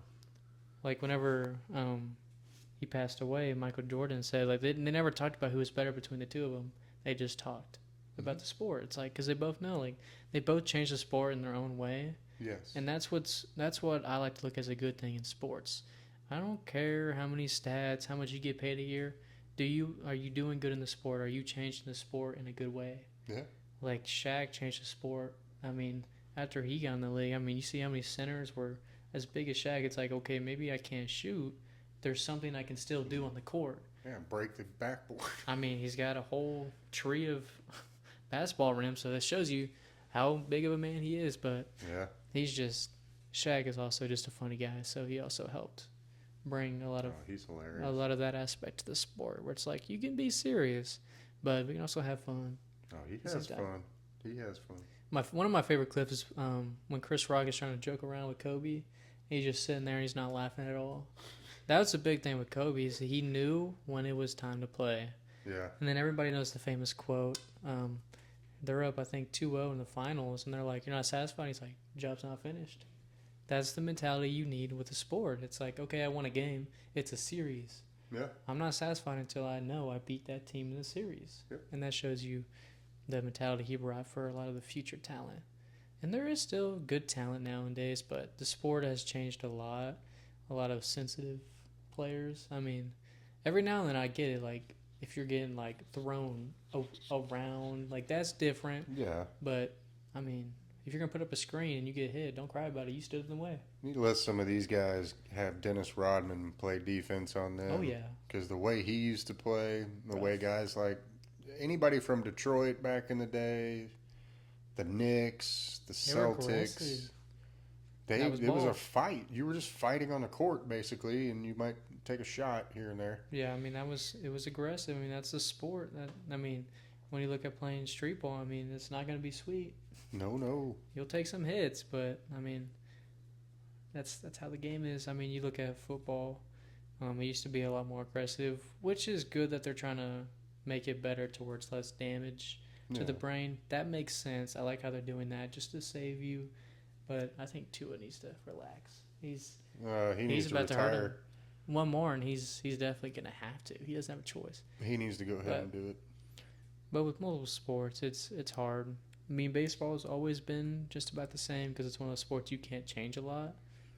The only way you can cheat, and they catch them every time, you can cork a bat, but they find out. Yeah, or you do like signals like the Astros did, and they're sent down. And they'll find out, or you take steroids, and they'll find out. Whenever you start hitting 500 bombs. Yeah. So you'll know.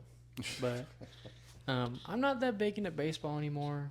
My brother, he loves baseball, so I'm sure if we got him on here, it'd be an hour and a half of just baseball talk with him. Yeah, well, which is good. Everybody's got their own sport. I'm big into more of the MMA right now. UFC. I mean, last night we had a pay-per-view. That main fight was a good fight, but we got a lot of good talent in the UFC. So it's interesting. I don't even know if Connor's ever going to come back. They keep teasing it, but I don't know. I don't think Michael he's going to lose. I mean, if he fights Connor.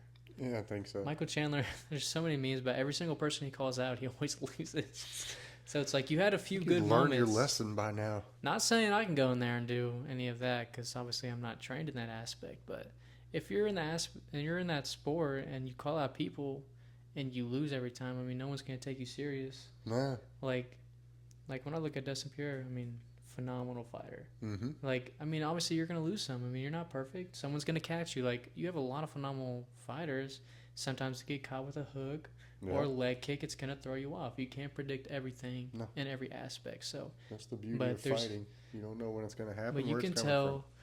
I mean, I feel like you can't say there's one GOAT of MMA or UFC. It's impossible to say there's one GOAT. You can say there's a GOAT for each weight. I mean, when you look at the Mount Rushmore, I mean, you got John Jones up there for sure because he did Randy Couture. Mm-hmm. And then I mean, Connor's up there, first double champ, iconic in the world of MMA. I mean, what he did for that sport. Yeah. He's not the sole person who changed the sport. Don't get me wrong, but he definitely. He got to bring more eyes for sure. I mean, he brought a lot of European eyes on him. Yeah, I would even go as far as to say the Gracies. Mm-hmm. The Gracies, I mean, they were there when it first started. I mean, the Diaz brothers, they're pretty good. The Diaz brothers, yeah. Ken Shamrock. I mean, it's crazy. Lord. I mean, Dan Severn. I mean, the Diaz. I mean, what they did. I mean, that shows you, like, there's so many different fighting styles in the world. Because those two, I mean, they grew up fighting. And it's just like they were doing it just because they knew how to do it. It's Chuck like, why Liddell, same thing. Like, he just boxed you, man. He just fight. He was aggressive. Yeah. It's just, and then you have Rampage.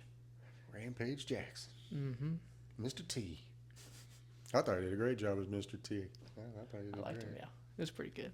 I don't know. I don't really pay attention to boxing because, I mean, it's clearly that most of those fights are rigged. I quit watching really when De La Hoya retired, mm-hmm. and that was around the time Mike Tyson went crazy and started biting ears. That's about the time I quit watching it religiously, but you would touch it every now and then. Every now and then, but then when you would watch it, it's like the guy would barely graze his nose, but he'd go down a ton of bricks, and it's like there's sometimes you can tell. Like, I mean, there's a few matches you're like, okay, that wasn't rigged, that was just a good fight.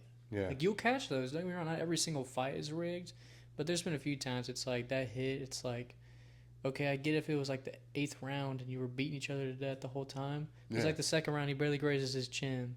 Sometimes it can't happen, but it's like that was like the 3rd time he hit you and you're out cold. And you're supposed to be a professional boxer, and you say you got a steel chin, you can't be knocked out by the right hook, and that's how you get knocked out. It's like, I don't know, especially with, I mean, you look at Jake Paul. I mean, those fights. I mean, most of those are clearly rigged. I'm not looking at Jake Paul. That is one ugly looking dude. I don't know why anybody would promote something like that. I mean, I give him props. He's dedicated his life to it, and he's gotten better. But I don't know. I really don't care for it. I just don't care for the sport. Well, that's the same when people say Logan Paul has gotten so good at wrestling. It's easy to get good at something when you don't do it full time, and all you have is free time to just train one thing and perfect it. Well, yeah, when you're perfecting one fight or one match. Jake Paul is trained specifically to fight that one individual for 2, 3 to 4 months in advance. And he learns. And he learns every little thing about him. Now, you could say, well, yeah, that's what a typical fighter does. Yes, okay, I guarantee that. But he doesn't have to worry about anything else in life because that's all he's focused on because they want to make sure he looks legit. And then they go and tell the guy, you're going to let him win. Mm-hmm. So to me, he's not in the same category as boxers, just like with Logan Paul. He's not in the same category as a professional wrestler because you train 4 months to wrestle one match. Mm-hmm. Well, it better be damn perfect. I hope so. I mean, I still give him props. He's going. Things I've ever seen. He's going out there. He's putting himself out there. I give him props for doing it, but I wouldn't say he's one of the best there's ever. Oh no. But I give him props. It's not what he was doing before. So, I mean, I give him props. I'm not going to praise his name, but he did good. He's doing good. But when you look at wrestling, I mean, when I was a kid, that was one of the best peaks of it. I mean, yeah, phenomenal. Because, gosh, when did I start watching it? What era was that? Was that the Attitude?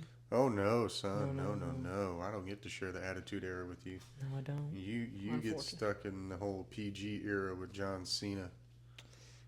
Unfortunately for you. I got a lot of Randy Orton, though, in my childhood. Yeah, you did. Got the double champ Randy Orton, too. Yeah. That was good, Randy Orton. That was awesome. We saw him come back, finally. That was awesome. He's probably going to retire soon, though. Yeah, I feel like they might give him one more title shot. If they would just give him 2 more, he'd beat Ric Flair's record. But I don't think he wants to. Knowing him, I don't think he wants to. He's got too much respect. He's talked about his send-off, and he has a lot of respect for John Cena. Those two have a lot of respect for each other because they came up around the same time. A lot of history. But Randy Orton says one of his top matches is to be with John Cena at WrestleMania. Yep. And those two, I mean, they could even send off each other. I mean, John Cena he's retiring here soon, so I mean, I could see it being those two, just one final match. I'm in favor of anything that gets John Cena to retire as soon as possible. Yeah. I'm a big fan of that. I don't think he can do it anymore. I mean, he's getting to that age. He definitely couldn't do it when he did it. No. I'm sorry. I'll go on a rant. He's a sports entertainer. He's not a professional wrestler. There is a difference. There's a huge difference. But that'll be another episode in itself. I feel like WWE is finally coming back to that level, especially at this recent pay-per-view. I mean, that Drew and CM Punk match. Well, they've stepped out of the PG era. Ever since Vince McMahon got indicted and they took him out of the picture, Triple H and Nick Khan completely took over. Mm-hmm. And they decided we don't need to be PG. We need to get back to what was making us money, what was making us the most popular thing in the world. Back when the Attitude Era was alive with Stone Cold and The Rock and Triple H and The Undertaker. Yes. Is because, you should be able to bleed. You're fighting. You're hitting each other with things. That's like saying you're going to watch a UFC fight and you're the third round in. Like, someone's going to have a broken nose, a busted cheek. I hope so. That's a terrible fight. Yeah, it's like we're trying to give the illusion that this is a real fight with weapons and rope. It's like, you're going to get hurt. You're going to bruise. You're going to bleed. Yeah. So and you should, and cutting a promo, you should be able to cuss a little bit. I'm not saying come out there and drop F-bombs every 3 words. Every now and then drop one. When you're angry, you're going to call somebody an SOB. When you're just pissed off, you're going to say, go to hell. You're not going to sit there and go, I'm going to come down to that ring and I'm going to show you what's for. Yeah, it's like, that doesn't sound, it's come on, cheesy. Man. You need to be able to slip every now and then and show real aggression.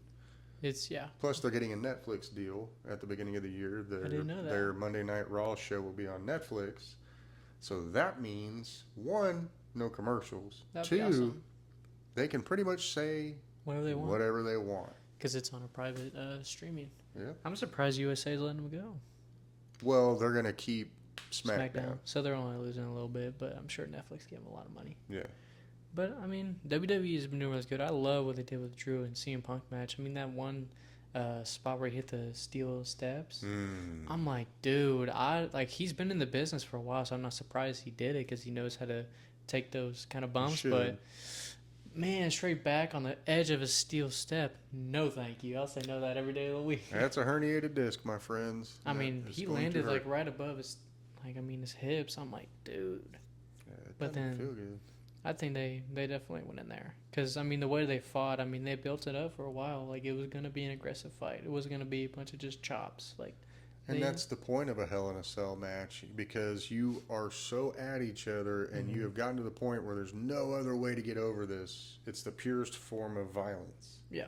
And that's what it was meant for. The very first Hell in a Cell was Undertaker and Shawn Michaels. And it was based off pure aggression that the Undertaker couldn't get his hands on him, and he didn't want him to get away. So you had to fight me in here. And so they created it, and all it was just Shawn Michaels bleeding everywhere and the Undertaker beating the crap out of him. Yeah, but that's what Hell in a Cell is. Yeah. But I don't know. There's been a lot of good fights recently.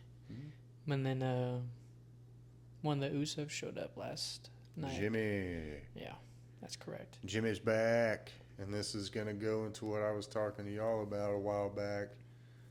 I'm sure we're going to have a bloodline civil war coming because The Rock came back last night too. I don't know if you saw that. I saw that, yeah. The final boss is back. And now you've got the whole Samoan dynasty trying to pick sides. And now you got poor little Cody Rhodes' white ass off in the corner for some reason, part of the show, part of the story. But it's going to be interesting because, you know, you've got Solo Sikoa, Jacob Fatu, Tongaloa Tamatonga on one side. Yeah. You don't know where The Rock stands yet. No. You still got Roman and Jimmy together. No Wise Man. Where's Paul Heyman? Yeah. Jay's off yeeting on Raw. So nobody knows where Jay's at. He's off yeeting somewhere. They could make it And like I said, you just got to randomly throw Cody Rhodes in there, and it's kind of like, what are y'all doing right now? I definitely think they got something planned. They're trying to throw us off. It's going to be one big blow up, and then it's all going to develop over time. But Triple H, he's smart. I got trust in him. He's definitely helped a lot with the writing. Absolutely. The stories are starting to make sense. They're not just two random people beefing over nothing. Like, it makes sense. Well, when you let the writers keep what they wrote, because Vince McMahon was the worst at, it would be 5 o'clock p.m., 2 hours before a live show, and he would tear up the script. No, I changed my mind. I don't like that. Let's do this instead. It's like, why? And so it ruins the whole quality of the program, and you know, very incohesive. But yeah, no, Triple H has done unbelievable to the point where I was slowly turning into an AEW fan, and you know this. Yeah, he remembers this. I was slowly ignoring the WWE because AEW was just fresh. It was different. I didn't care what the difference was. Yeah. It was just different. I remember that because we always watch wrestling on Monday night. And that first Monday, Dad was like, not watching it. And I was like, Dad's not watching Monday Night Raw. Something bad's happening with the writing then. Like, something's going down. And then on Wednesdays, he was ignoring SmackDown to watch AEW. I was like, wow. Yeah. And it was good out there but I mean, recently it's been not as. Well, there again, Tony Khan is not a wrestling promoter. Tony Khan does not have a wrestling mind. Tony Khan is just a wrestling fan. He's a sports, yeah. And he's got a lot of money, and he was able to outlive a childhood dream, I guess, and have his own wrestling promotion. Rusev's asking to leave. They're all wanting to leave. Everybody that left WWE, they're asking to go back. I mean, Chris Jericho is making good money, so he's not going to leave. He won't go back to WWE, though. He won't, just because he doesn't like their schedule. They'll put him on the road too much. He's got Fozzy and he's got kids, and it's like, cruise, AEW works for him. But you know what? Jericho's different. Jericho's Jericho. He's a phenomenal wherever he goes. I mean, he's Chris Jericho. And there again, he can literally go wherever he wants to. He's phenomenal. I mean, he's got the name. He can do what he wants. Yeah. But I don't know. Wrestling's definitely making a comeback. It's really nice to see that. Yeah. UFC's doing good. They're continuing to obviously build that legacy. I mean, that sport, what they do every pay-per-view, I mean, Dana White knows the sport. Yeah, he's a good promoter. You got Joe Rogan. I mean, he's Joe Rogan. Who doesn't love Joe Rogan? He's awesome. I mean, that podcast, that's a dream. Pull it up, Jamie. Pull it up. Pull it up. That's for sure Jamie. One of my dreams is for him to invite us or even just one of us. Yes. My dream is just talk to him. Like, if we could just have him and us two just talking, I mean, he's so interesting. Like, he just talks about so many different topics. It's amazing. Open-minded, very cultured. You can tell, like you said, he'll talk about anything, and he seems to have an open mind about it. Very genuine. He doesn't seem to just shut stuff down. He'll at least listen to it. And he seems like he can teach you a few things. If it sounds like complete BS, then he'll say something. Yeah, he's genuine, so he'll tell you. But I feel like you could learn a lot of stuff from him, especially in the martial art world. It'd be cool to not do a sparring. I'm not gonna spar him. I'll spar him just to say I did it. I would. I mean, he just kicked me once. Like, okay, I'm done. He's got a powerful kick too, dude. I'm saying number 2 sidekick I've ever seen in my life. Michael J. White, Joe Rogan. Watch a clip of Joe Rogan sidekicking a punching bag and watch how far it goes from a standing position. But I mean, you live and breathe it, so I mean, you gotta be good at it. Yeah. But that's a dream podcast for sure. Is us and Joe Rogan. Oh yeah. I mean, there's a lot out there that we would love to have as guests. I mean, you name them. I mean, there's so many. Tom Segura.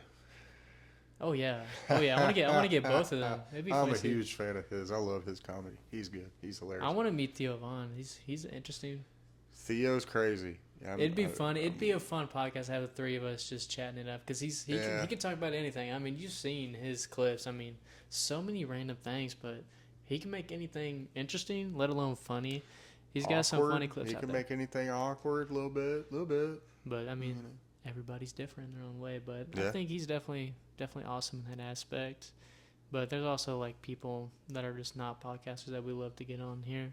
I mean, there's a few people we know personally that we want to get eventually to do a third episode.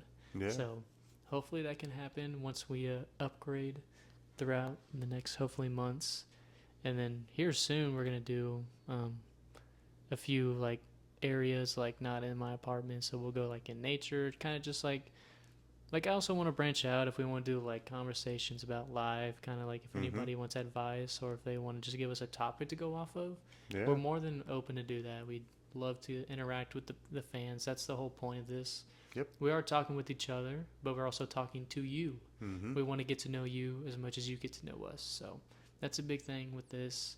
We're very big in music, so probably next episode will be either the next one or the following one will be the one where we are in nature. Probably a lot of music talk. Yeah. I mean, he raised me since the day I was born and listened to music, live and breathe it. I mean, you look at my apartment, I have, 20, 30 records almost? Vinyl records. So, I mean, I even have, as everybody knows, last episode, Elvis is my favorite artist. I went to Memphis to see the house that he grew up, or that he bought and everything like that. I bought a record in Memphis. That's Elvis. So, I mean, that shows you how dedicated I was to get that one. I've never found it here in Texas. I found his special one there. I was like, not giving this chance up. I'm never going to see it in Texas. But I've been expanding a lot of music, especially lately. I've just been listening to a lot more music. Maybe that's with my age. I'm slowly getting older. Yeah, so you start to appreciate a lot of things. I mean, I listen to music for the words rather than the beats now. That's the best way to look at it. Yes. A lot of times in middle school and high school, you want to listen to the cool, fun music. It's got cool beats. Beats are very good. I mean, but the words, like, you have to listen to what they're saying. Yeah. There's a lot of messages in music. Even movies, but more music. Movies have story more than the words. But, I mean, there's a lot of stuff you can learn from that. But, I don't know. What do you think? I can't wait to do the music one. I'm excited about that one. I'm full of useless information. I like sharing it with people around me. So it ought to be fun. That'll be fun. I mean, you're all going to hear two different ages of music, so that'll be really interesting. Yeah. I mean, I grew up listening to everything. But now I've listened to newer music, like a new album that came out a couple months ago that you probably never listened to. So it'll be interesting to see what we bring up and everything. So that'll be fun. Yeah. But if there is anything that y'all want us to talk about, specifically genre, movie, franchise, anything whatsoever, you just let us know and we'll include it in the episode. If there's anything outside of what we spoke about today, mainly. So we just want to broaden our horizon. And then if there's something we've never talked about, we'll learn about it and we'll talk about it. But I think I'm ready. I think I'm ready. Alrighty. Well, that concludes the episode for today, episode 2. Like always, like, comment, subscribe, and share with somebody today if you like what we talk about. But we'll see y'all next week.